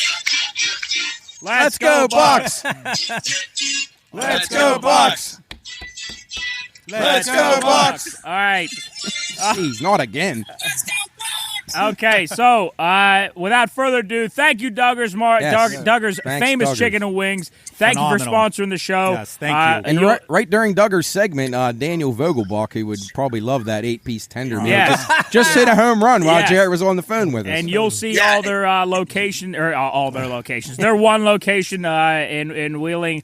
You'll see that on the ticker here, or not on the ticker, but on the screen here. So go watch us on YouTube. That's at the Pine Room Podcast, and I'm sure you'll hear a read for Duggar's throughout the show if you're just listening. But anyway, again, without further ado, all right, Jarrett, what do we got on the poll? Yeah, hi guys. Thanks for having me back. Well, I guess not really having me. You're on location tonight. You're on an assignment. Yeah, well, I'm in a big PNC Park Pirates Yankees right now. But our poll question this week was, with the 4th of July yesterday, what is the worst cookout food? As in, the food that you have at your cookout. Because some people interpreted it wrong, and we'll get to that. Oh boy! But yeah, I'm assuming you mean cookout as in the restaurant. Yes, some people did think that. But here we go. Okay. We have from Isaac. I don't really like this answer. He says anything that is too burnt. Oh, I kind of like that. Overcooked meat. Yeah. You don't want that. I guess I feel like that's kind of an obvious answer. Right. But you got to have stuff rare if you're going to have a piece of beef. Rare? Yeah. Yeah. You like it bleeding? Yeah. Oh, wait, hold on. Let's back up. Whoa, No, yeah. Like kibasi, dogs, and stuff like that? Oh, no. Those, I mean, you got to cook that. red But meat. like beef. 100%. Hamburgers and steaks. 100%. You got to have them. Whoa. If you go to a restaurant, you get it rare? Absolutely. Oh. Medium rare. Between rare and medium rare is where I would God. want it. But yeah. It's not even I like a burned hot dog every once in a while. That doesn't. Jeez. Pirates got a rally going here. Yeah, we got a 1-2 count on O'Neal Cruz. Ooh. Okay, great, lovely. He'll strike. All right.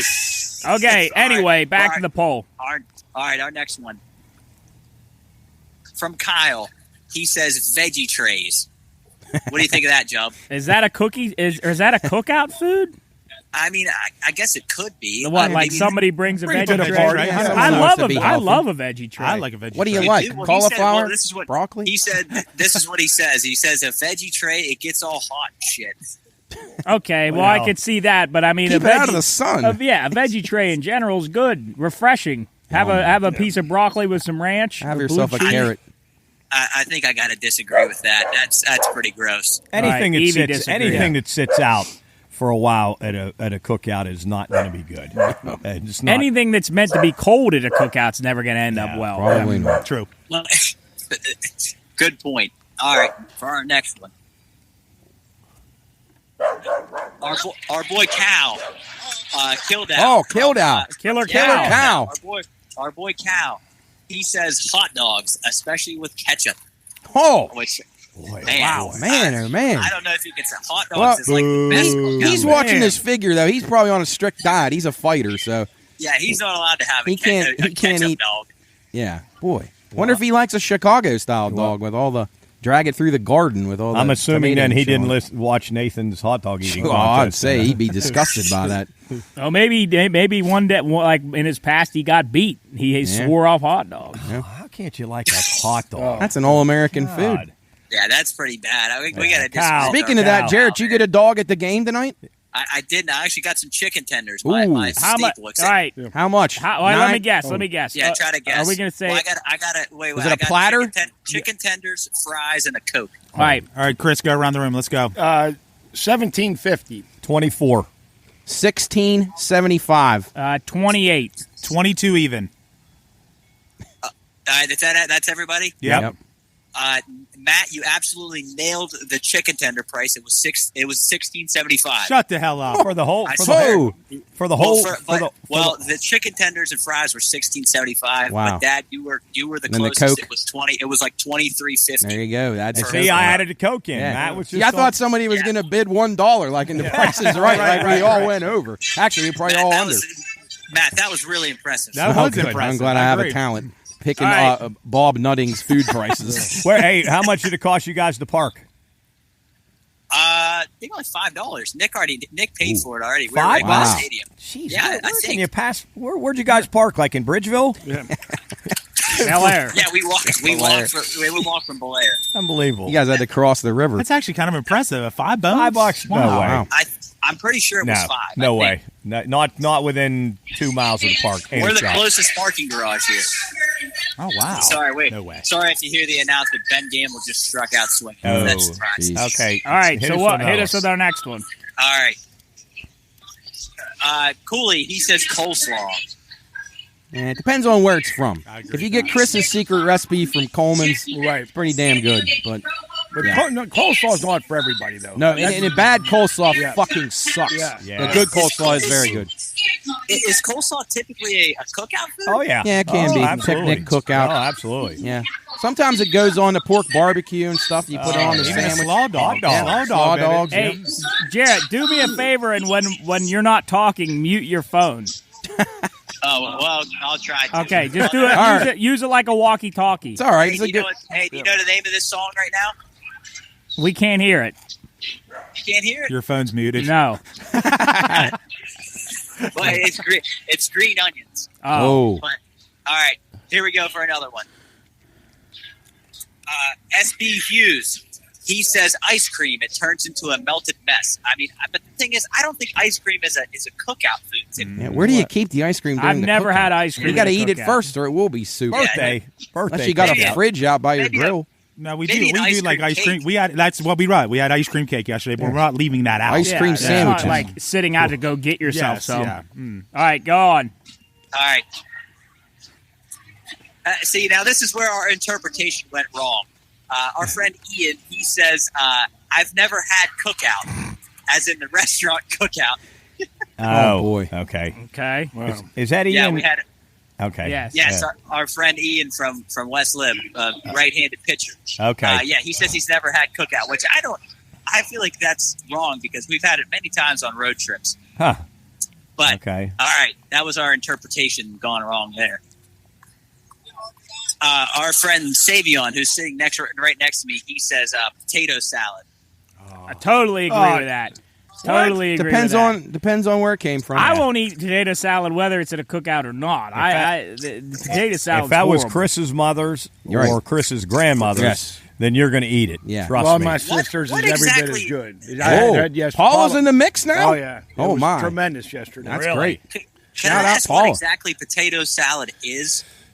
Oh, it's potatoes and some with What? mayonnaise and other shit. And onions, couple and peppers, celery, some egg. little cut up Egg. celery, Yeah. egg. Oh, it's You never had it, God, Jared? and it- That don't seem like in Jarrett's wheelhouse. And listen, potatoes. if you Yeah, get- that seems pretty fucked up. if you can get it when my mother used to serve it and the potatoes were still warm. Yes. Oh. So Well, real, that's real, different. Quick, real See- quick though, do you guys equate macaroni salad and potato salad to be the same thing, just a different? No.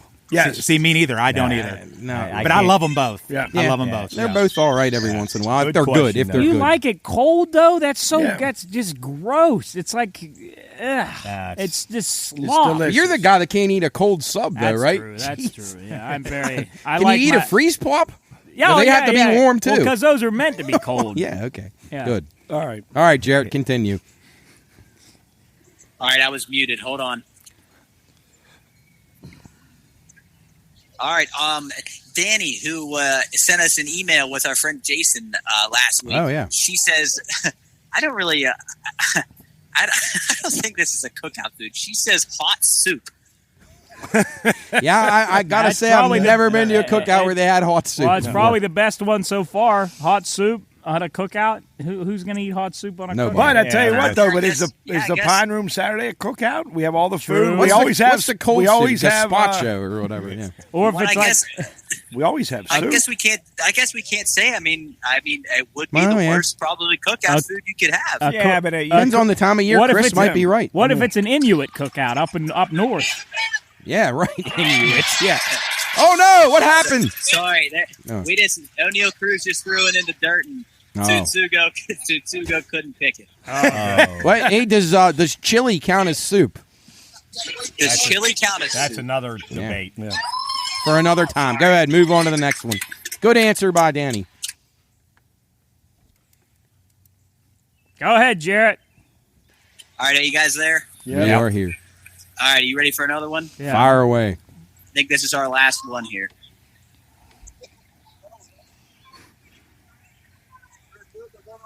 Gia Camp, well, our friend Soup's sister, she says any pasta salad besides her mother's. What? I have to. Well- I am not a pasta salad guy. When's Soup Italian. gonna get his mom to send us a pasta salad What? up here to the Pine Room? Then, if it's that good, What's the difference between pasta salad and macaroni or potato Yeah, pasta salad? salad's more of a. it's used. a, Italian dressing dressing. is the Yeah. base for it. Yeah. Instead of mayonnaise? Yeah. Oh, I like pasta salad better. yeah, than yeah, good Italian Oh, pasta mate. salad. You like it, Coach, with the cheese and the pepperoni in Pepperoni's it? in it and stuff. Not much. Not a Chris, big you? fan. Yeah, I like it. Yeah. I mean, Too much. it's With the Italian dressing. no. Yeah, a little too Italian- overpowering. Yeah, I like how you just. describe that. Well, that's what it does. Yeah. All I right, think Jarrett. any of that, like pasta, potato, all of that, that's really kind Gross. of it's almost offensive. Hey, Jarrett, I want you, Nick. Who else is there? Say and Cooley. Me, Nick, Say and Cooley are all I here. want you guys each to put $5 on the pierogi races. I think there's 5 pierogies, and I want in on it. And I want Jalapeno Hannah to win the race tonight. I'm all over cheese Chester. All right, tonight. you got Who's cheese Sal? Chester, Who's Sal? sauerkraut salad. I'm on sauerkraut Who's the new sauce. one? Who was the new There's one? a new one, Oliver Onion, and then one new one. Oliver Onion and jalapeno Hannah is the newest one. I think, Is she the right? newest? I Wait, thought they was got a she- new one. she- It was like a transgender or something. Of course, it has to No, be. They gotta- I might be wrong about that, but I thought I saw it was carrying a Wait, person so we, in it. wait, No, I could be wrong. Cheese Chester, Oliver Onion, sauerkraut Saul, Jalapeno Hannah. And there's a 5th one. Damn it! I gotta What? look it up on the Oh no, it's bacon. Some with the bacon, I think. yeah, Bacon Burt. Bacon Burt. There you go. No, and he's not a Burt. transgender. Sorry, Bacon Burt. Bacon Burt. Oh, Stone Cold All right. down. All right, Stone Jarrett. Cold is He got down in blown the over. ring. All right. Hey, thanks, guys. Jared, for thanks. calling Good in. Be luck. careful, guys. All Be right, careful guys. coming home. Go Bucks. Keep that game under for me. Go Bucks, will do.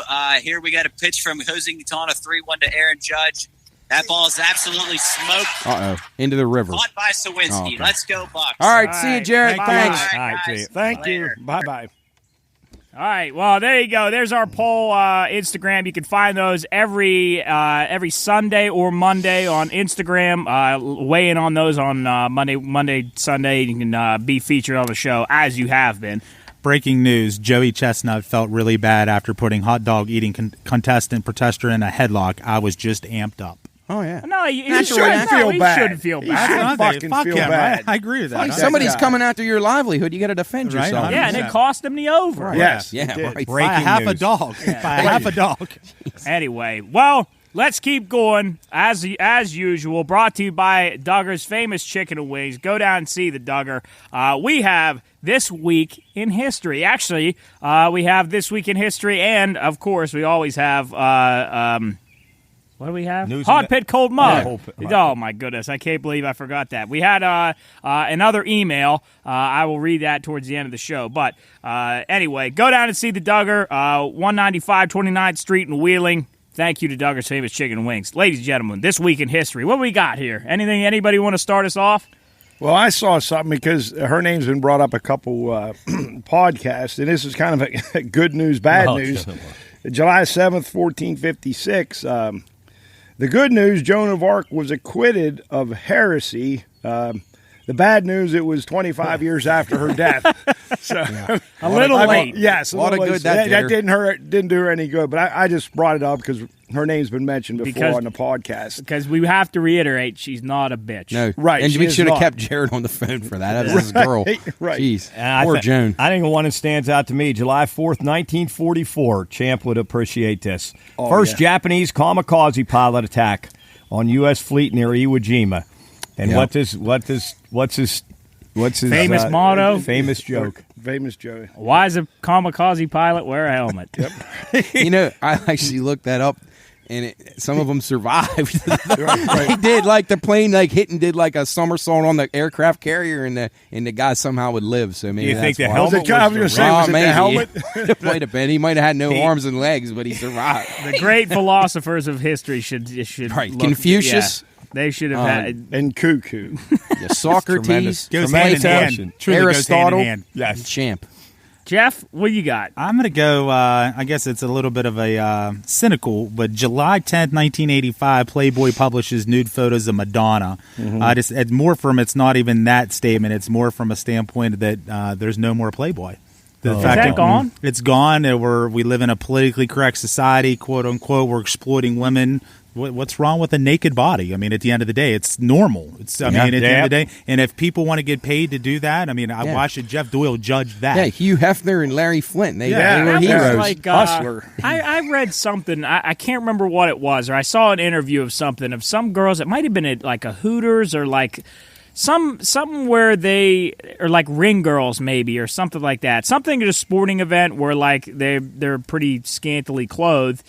They were trying to remove that as a job, and the girls came back and said, "No, this is what we want to do." Was it the UFC girls? No, it was something. It was something where they're just kind of showing off. I mean, but they were like people were wanting to cancel that, like to stop girls from doing that. But then girls were like, "This is what we signed up for. Like this is what we want to do. We it's what pays the bills. Yeah. And what is wrong with a good-looking female that's got a nice body making money if she wants to show it to people? I mean, they didn't force Madonna or any of these other girls to do it. And that's kind of my point, too, because what they're doing now, it's crazy how the world is reversed.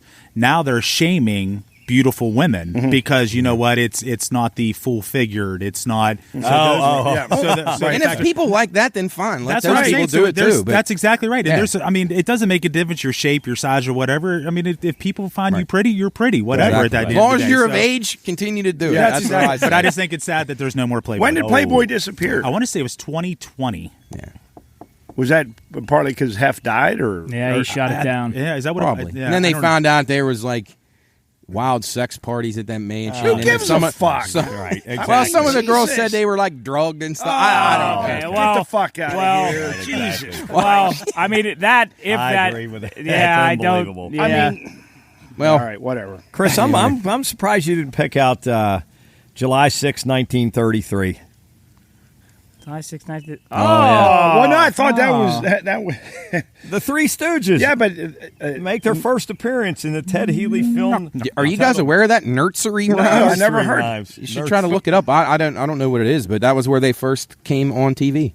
I think, Chris, that might have been our favorite comedy show. Oh, man. Back in the day, it up was- until some other ones came along. I mean, Right.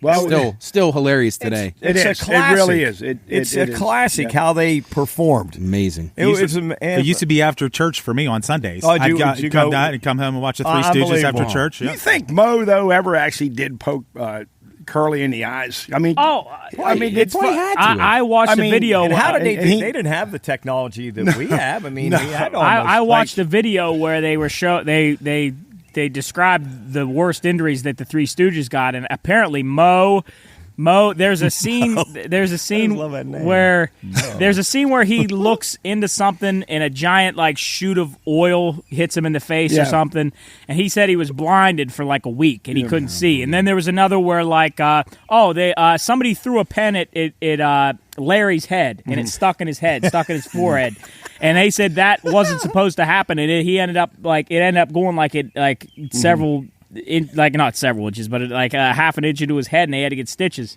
There was one where Curly was sliding backwards out of a door. They leaned him up to slide him out of a window. It's not a door, a window. And his head hit the sill, and it split his head open, and he had like 40 stitches in his head, and they knocked him out. Oh, one Mo jumped off of something, and the table broke, and he broke all the ribs on like his left I heard side. about that one before. And he continued the scene. He continued the scene, and then he like passed out. And I heard some other ones about Curly too, about him having like chest pains and stuff on the set. Were you guys Curly or Shemp fans? Curly, but Shemp was very, I like very them both good. a lot. Shemp was unbelievable. I like I'm a Shemp. Curly guy. Are you a Curly guy? guy? Yeah. There was a I was sick a while ago, a couple years ago. I was sick, and I slept down on the couch and I couldn't sleep. And the whole night I watched Three Stooges. They're on a lot real late at night if you wake up. It was the one where they were in the woods, and he said "fire at will," and he said, "Who's Will? Which one's Will?"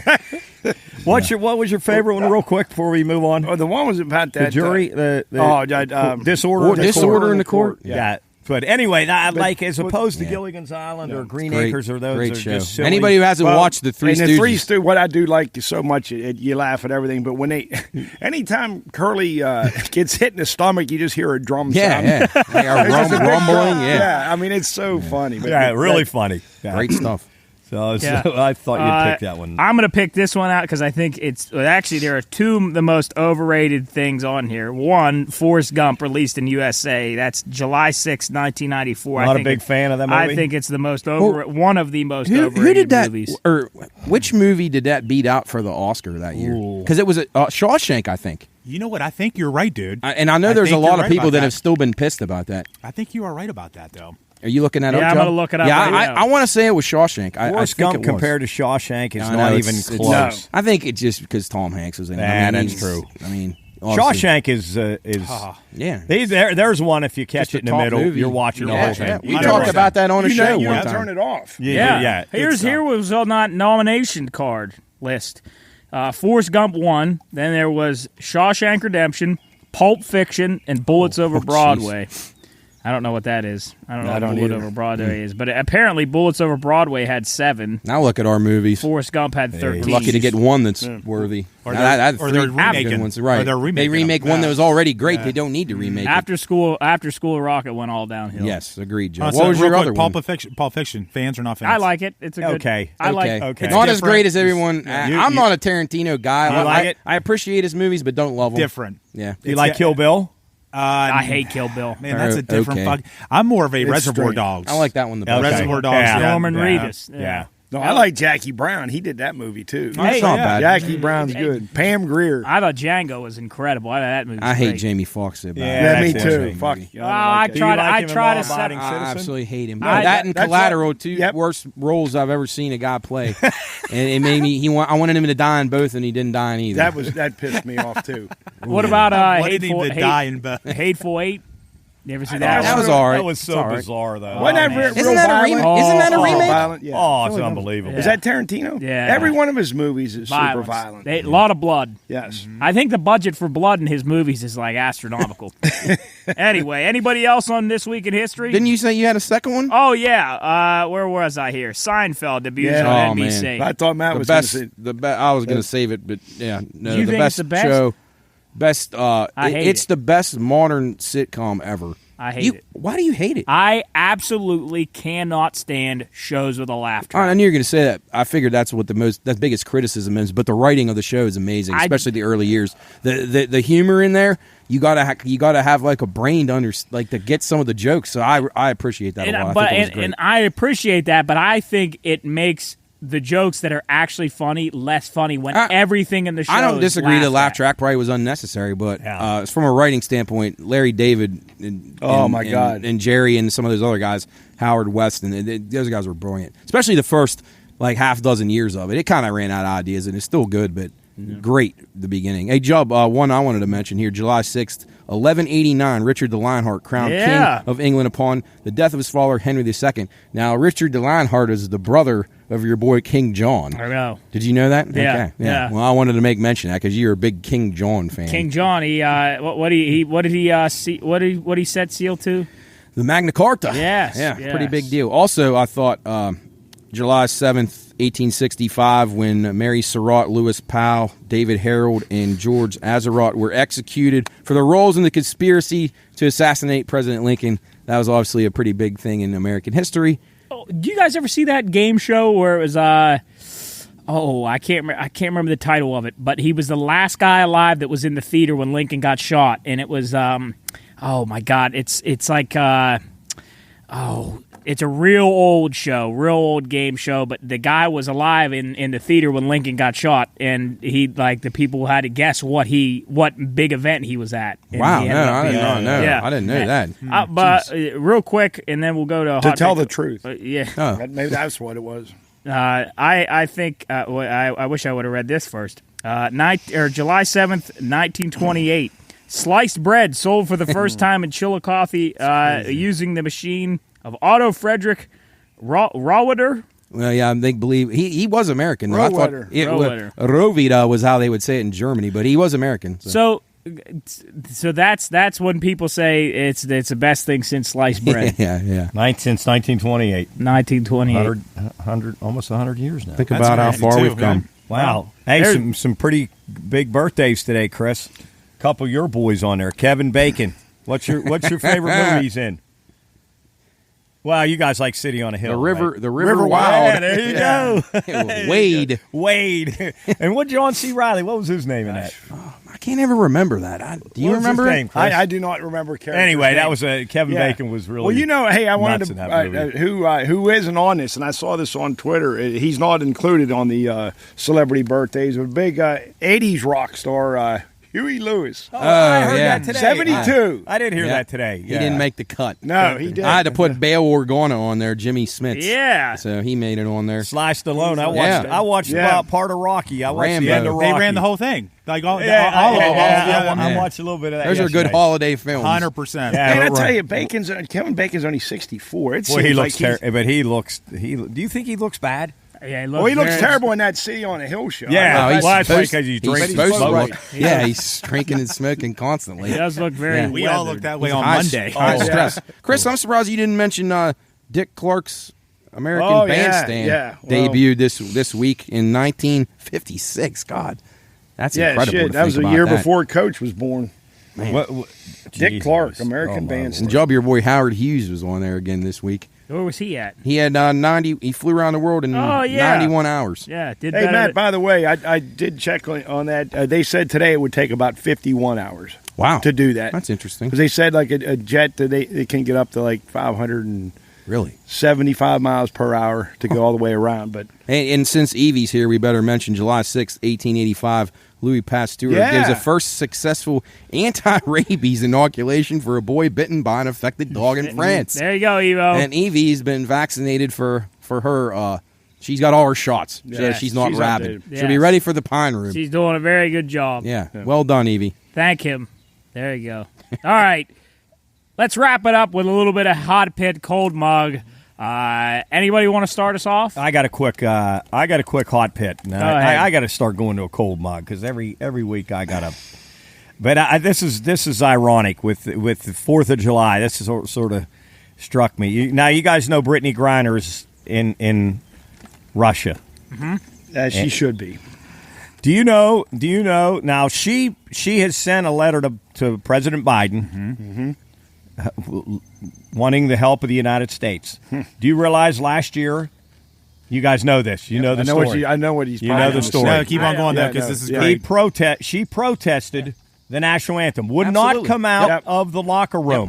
Leave her ass over there. Fuck her. Yes. Leave her over there. And fuck the people that think we should go in and get her. Right. Who the fuck is she? We're going to trade that weapons dealer, that arms dealer, for her. Yeah.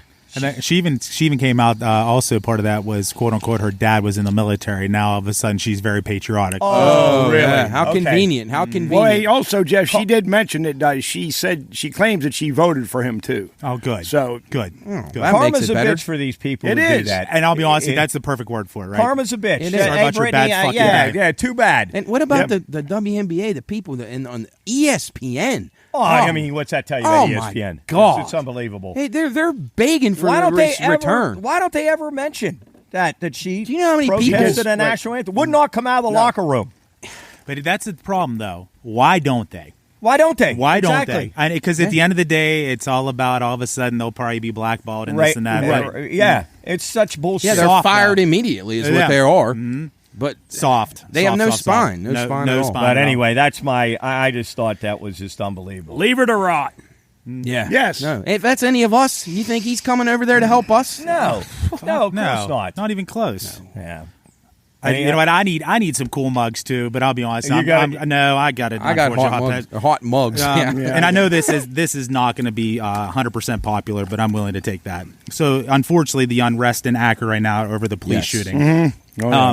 This is just a human statement. Has nothing to do with anything else. It's just a human statement. And we were all talking about this before the show started. I know growing up, it was instilled in me from my dad. The bottom line is if somebody of authority, I don't care, teacher, cop, medical community, whatever the case might be, as a young person, if somebody tells you to do something, you do it.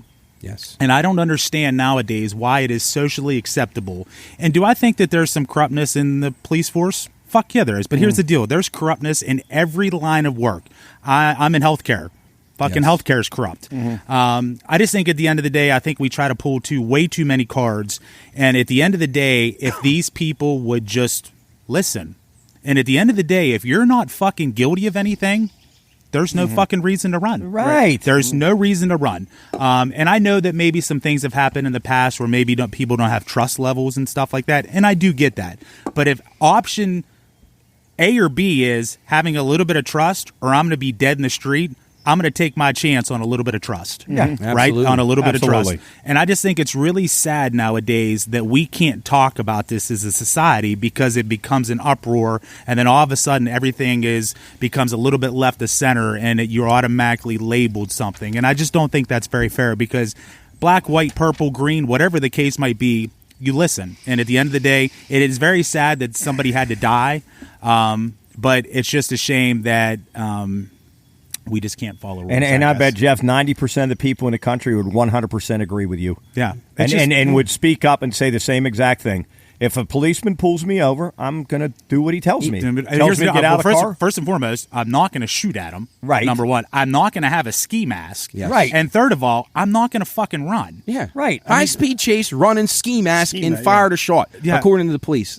So my question is, if I'm a police officer, and I said this at work today, if I'm a police officer, I'm going home at night. I'm going home to my family. Right. If it's me versus you, I'm going home at night. Absolutely. And none of us know what it's like. And everybody say, well, how could they have shot him so many times? And I'm not a trained officer, obviously, and I don't know anything about that. But you have to put yourself in their position. They are fearful for their lives and returning to their families. So they're going to do whatever it takes for them to survive.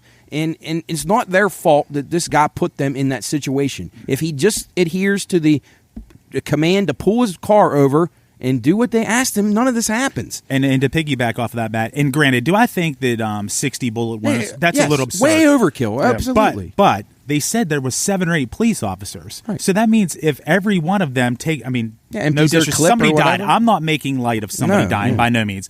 But if every one of them shoots a couple times, that number obviously is going to be multiplied than if just one person has a gun.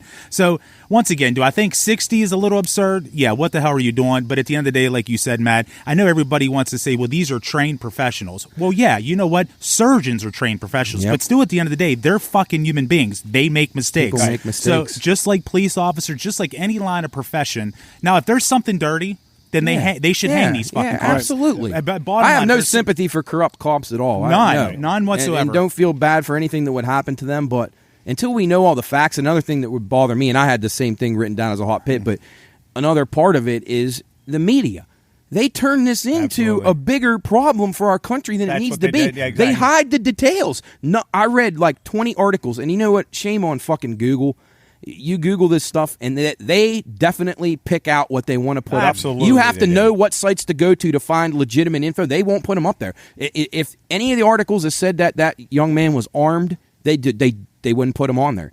Every one of the ones I read on Google, in the headline it said unarmed. Now, he was unarmed when he actually got shot, but he wasn't unarmed at the beginning of the pursuit. He still fired at the police. And how do they know he's not armed more? I shame on the media and shame on people who don't go outside the box and realize that the mainstream media lies to you a lot. And you need to try to find alternative areas to find your information in your news, because you're getting lied to, and that's a big problem in our country, is the race baiting and the hatred that they pit white versus black and indigenous people against the colonials and all this stuff that really isn't there, and it's made up by the media. I'm not saying there's not hateful people, bigots, awful there's pieces of shit everywhere, but they're everywhere. They're all kinds, on all kinds, in the Catholic Church, in whatever nationality, race, creed, whatever. There's bad people everywhere, and I'm a Catholic, and I'll tell you that.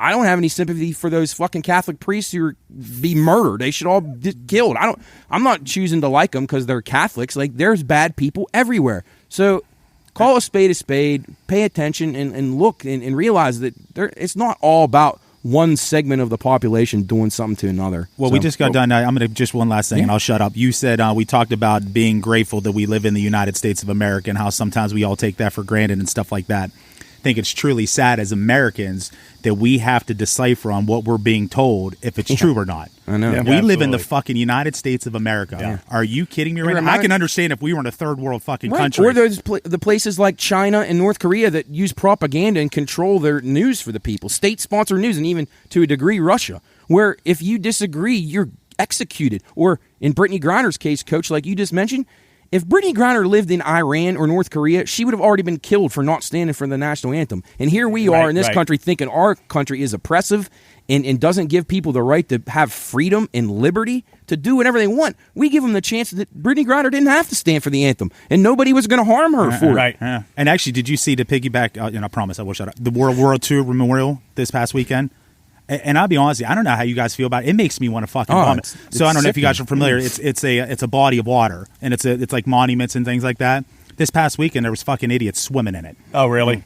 Swimming in it. No respect. Our people, truly. I mean, at the end of the day, and it's not. And no awareness. And again, a lot of it either comes from the home or the education they got. I don't know where it begins. But once again, if they were in another country and they did that to one of their memorials in another country, they'd be shot on the spot. Absolutely. Desecrated. Shit. What about that back in the 90s when that kid spit on the sidewalk in Singapore and got caned and detained and stuff? I mean, something as simple as that. No doubt about it. I bet he never did it again. No. And exactly. And people knew if you go to that country, don't do. Yeah, I bet he never spent the rest of his life. Matt, and you talk about this to me and everything, because I didn't know that happened to you. You told me yesterday. But anyway, talking about like his supporters, family, the family attorney, everything was like he's going to be remembered for a smile. They put a picture of him up there. He was a good looking kid, but they put the best picture of him on there. I'm sorry. What are we talking about again? The Akron thing. I'm sorry. Go ahead. Okay. And his name was Jalen Walker, I believe. Yes, but nobody, and we've talked about this before in other situations when this happens, nobody said anything about his poor decision not to cooperate. Anything whatever he was doing wrong, and they said the day before that same car was involved in a high-speed chase in a different jurisdiction. They don't know if it was him or not, or someone else. Yeah. But the thing that I thought about too, if they just want them sometimes to just stop the pursuit. Well, he's speeding through, I don't know what the neighborhood was, but what if he hits somebody? Right, and they said that goes into the police's mindset there. Trying to save citizens like us that could be out there Or then he doing gets out of his car and runs away. Right. They don't know. And then what if he goes to a Walmart and just he kills somebody? Or he starts firing and someone hits with a stray bullet. So the least important part of the story, in my opinion, and again, like Jeff said, people will probably get mad when we say things like this, but I truly think the color of his skin didn't have anything to do with this. Fucking zero. It's not even. It shouldn't be the lead thing in the story. It can be a young man shot by police, okay, and then you can get the facts. But I don't. To me, it didn't. It could have been me. If I did that, I would expect the same outcome. To be honest with you, I mean, I don't know. It's crazy. Hell, they canceled all their celebrations up there and everything. Yeah. Their fucking mayor said it was a dark day for their city. Unbelievable. Said, way to back his police before he actually get all the facts. He said it wasn't. Right, it wasn't a time for a city-led celebration because of this happened. So, forget the millions and millions who have died to get our freedom. But I mean, for one kid that broke the law, I mean, it's unfortunate. It is. It's unfortunate that somebody died. Hands down. Well, I got a cool mug. That there we go. Bring it back. It's a quick cool mug, but it was. I don't know if anybody watches Formula One racing or whatever, but it's the world's most popular motorsport. It's growing in popularity all over the world, and there was like 400,000 people at this race in Great Britain, the British Grand Prix. Mm-hmm. Anyway, this kid, he's a young driver. He's a Chinese driver, and his name is Zhou Guanyu, and he's kind of new to F1, but he's a really talented driver. Anyway, on the first lap of the race, he goes, and they're in this turn, and anyway, he gets caught up, and his tires hit another guy. He goes flying, and I'm talking, Chris saw the video, and this is where I wish he had a video thing, Job, to see this. The speed that he launched, and he went over towards the fence. Like, we're sitting here on this fence, like at this desk in the car, and he probably is wrecking at the top where it flattens out up here in Clearview, and he's coming full speed at us. Mm-hmm. Anyway, he flips upside down and lays on his head, gets stuck in this barrier right in front of the people. Mm. But anyway, my cool mug is to the safety features and the safety crew that they have installed at these racetracks and in these cars. He can be going almost 200 miles an hour flying on his head. And you know, those guys, their heads are exposed. Mm-hmm. So they have these roll bars that were put in. They're actually called... I know what they're called. Yeah, they got a funny name. I was just looking at it. I had it written down somewhere, but I don't know where it went. It's like a not a halo. Halo. That's what it is. Exactly what it is. The Halo. Yeah. So the Halo was put in, I think, 2018, and a lot of the drivers criticized it, whatever, because it kind of cramped their heads. But he said yesterday he's only alive because of that. Dale Earnhardt would be alive today. Yeah, the Hans device they had. Yeah, they did. Yes, well, man, I don't... Excuse me. I don't know if you told me, but I didn't... Emily sent me a video of that. Did you see from the fan view at all? I only saw whatever she showed me, but my first thought was, this guy's dead. So I texted her. I said, is he alive? She goes, I said, he's dead, right? And she said, no, he's already been released from the hospital. That's unbelievable. Yeah. That is unbelievable. And I was was like, so quick. my God. And the safety crew got him out of there, and they put him on a spine board or whatever, but he was conscious. And anyway, it's really nice to see a guy survive something like that. Well, that's like Ryan Newman. Yep, when he flipped over at Daytona. Yep. Yeah, I mean, he had to be dead. Thought he was dead. Oh, they thought there was no chance he was alive. The amount of time... He walked out 2 days later. Yeah, he did. Walked out of the hospital. Yeah. The testing and the stuff that people come up with to save these guys and make the cars safer is awesome. So shout out to those people. Well done. Hey, good job, Matt. Thanks to circle us back around, Matt. Thank you. Chris, you got anything? No, I'm good. All right, well, I'm going to wrap us up with something happy that's lighthearted. So I had a trend going, but this is a little different. So there's we back on the monkey? Yeah. What? No. Wait, yes, you don't know that. You don't know that. So we all know that he taught school for 6 years. Now hold on. No. We all know that right now. Banana. I don't know. Well, actually, Curious George. Do you guys know that right now there's a shortage of airline pilots? Yes. Yes. Oh, no. Oh, no. Last week I backed you up, but I can't go with this one. Okay. So this old businessman back in the day, he made he founded this airplane company, but they couldn't find enough people as their pilots. He couldn't find enough pilots. There's a shortage of airline pilots. Now, like right now, there just aren't enough of them. So basically, this story goes as this lady's sitting on this plane and she's she's hungry, and usually on these flights they'll pass around like water and peanuts and stuff peanuts like that. Have been outlawed because of allergies. Yeah. They do pretzels now. But back in the day, so they used to do peanuts. I like the peanuts. So this lady, she gets up and she calls the button and she brings the stewardess over, and she's mad because she's not getting her snack. She's not getting her snack at the. What time? When was this? Years? Any idea? Like 19 in like late 60s. Oh, so they could smoke on the plane. Yeah. This is where like they were. Yeah. No rules on the plane, but. So she calls the lady back, and she comes back, and the lady that's at the seat says, "I would like a bag of peanuts." And the lady says, "Well, we don't have them. We don't have enough." And the lady starts getting mad, and she says, well, I saw 10 bags of peanuts go to the cockpit. Why am I not getting my peanuts? So she gets up and she starts causing this ruckus, and the air marshal. Well, there was no air marshal at that time, but the stewardesses come up and they kind of calm her down. But she made such a ruckus that the pilot opens the door and comes out to check what was going on. Now the pilot, regular guy, comes out, asks what's wrong, but sitting in the co-pilot seat, eating peanuts. A monkey. Why? Why? But what is the why are you on this trend of monkeys? Because I don't know why he was there. Do you know why he was there? Because he was a good co-pilot. They had a shortage, so they threw the monkey in a seat just to so he could follow simple instructions. Exactly, Okay. exactly. So on the next podcast, there's a chance we'll have a monkey sitting over there. Yes. And we won't know. You're right, Coach. He's going to buy him one. Jeff's won't actually know. a monkey right now. Jeff's a monkey. Right there. Got room for Sitting him. right next to Jeff. Yeah. We're all eating a banana. So he next. decided mid-flight Always a to banana. eat peanuts.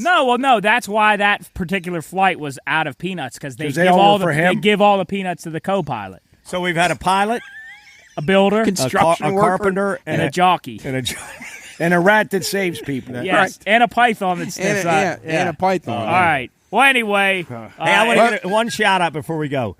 Soup on becoming a new homeowner. yeah. Soup congrats, Soup. Soup and his beautiful wife to be, Sammy, have now become.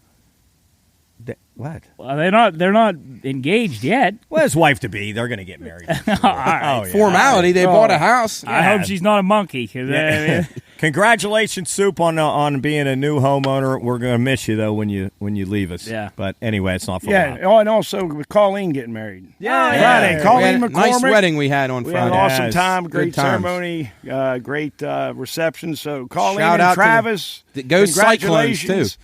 Chris, And, go Cyclones. They don't like that hat Oh, that going was on. funny. Yeah. And then Yeah. and so Yeah. So I mean that tell about people to wraps us follow up. us. I know it's getting dark here. This is Go probably to the store right now. Yeah, it's probably another long one. Get yourself a poncho because we're going to need one here in a couple minutes. Yeah, so you can go online. That's the pineroomshop.com. You can get all kinds of apparel, shirts, T-shirts. I keep saying shirts and T-shirts as if that's two different things. T-shirts, long sleeve T-shirts, hats.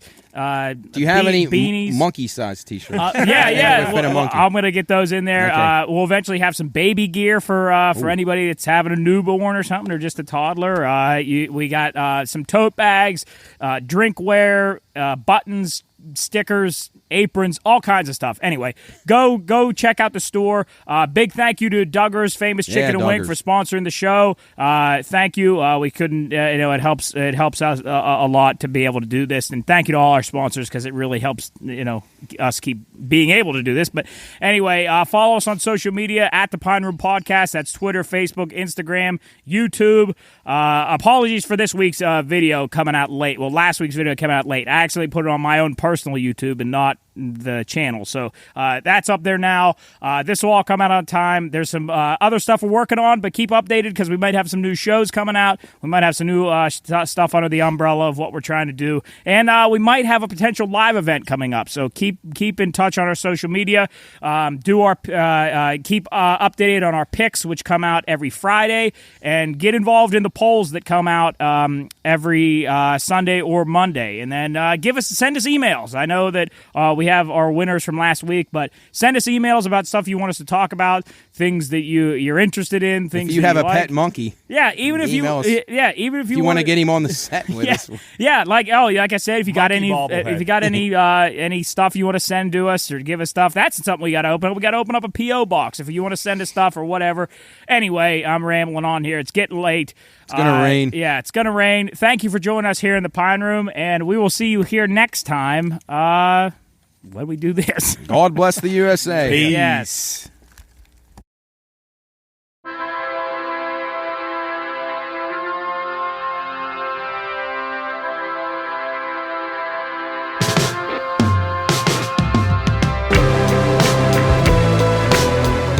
Well, it's that time. The coolers are empty, the food's all gone, and the games are over. But that's all right. There's always next week. Follow us on social media to keep up to date with future shows and send any questions, comments, or topics you'd like us to discuss to contact@thepineroompodcast.com. Until then, we'll see you here next time in the Pine Room.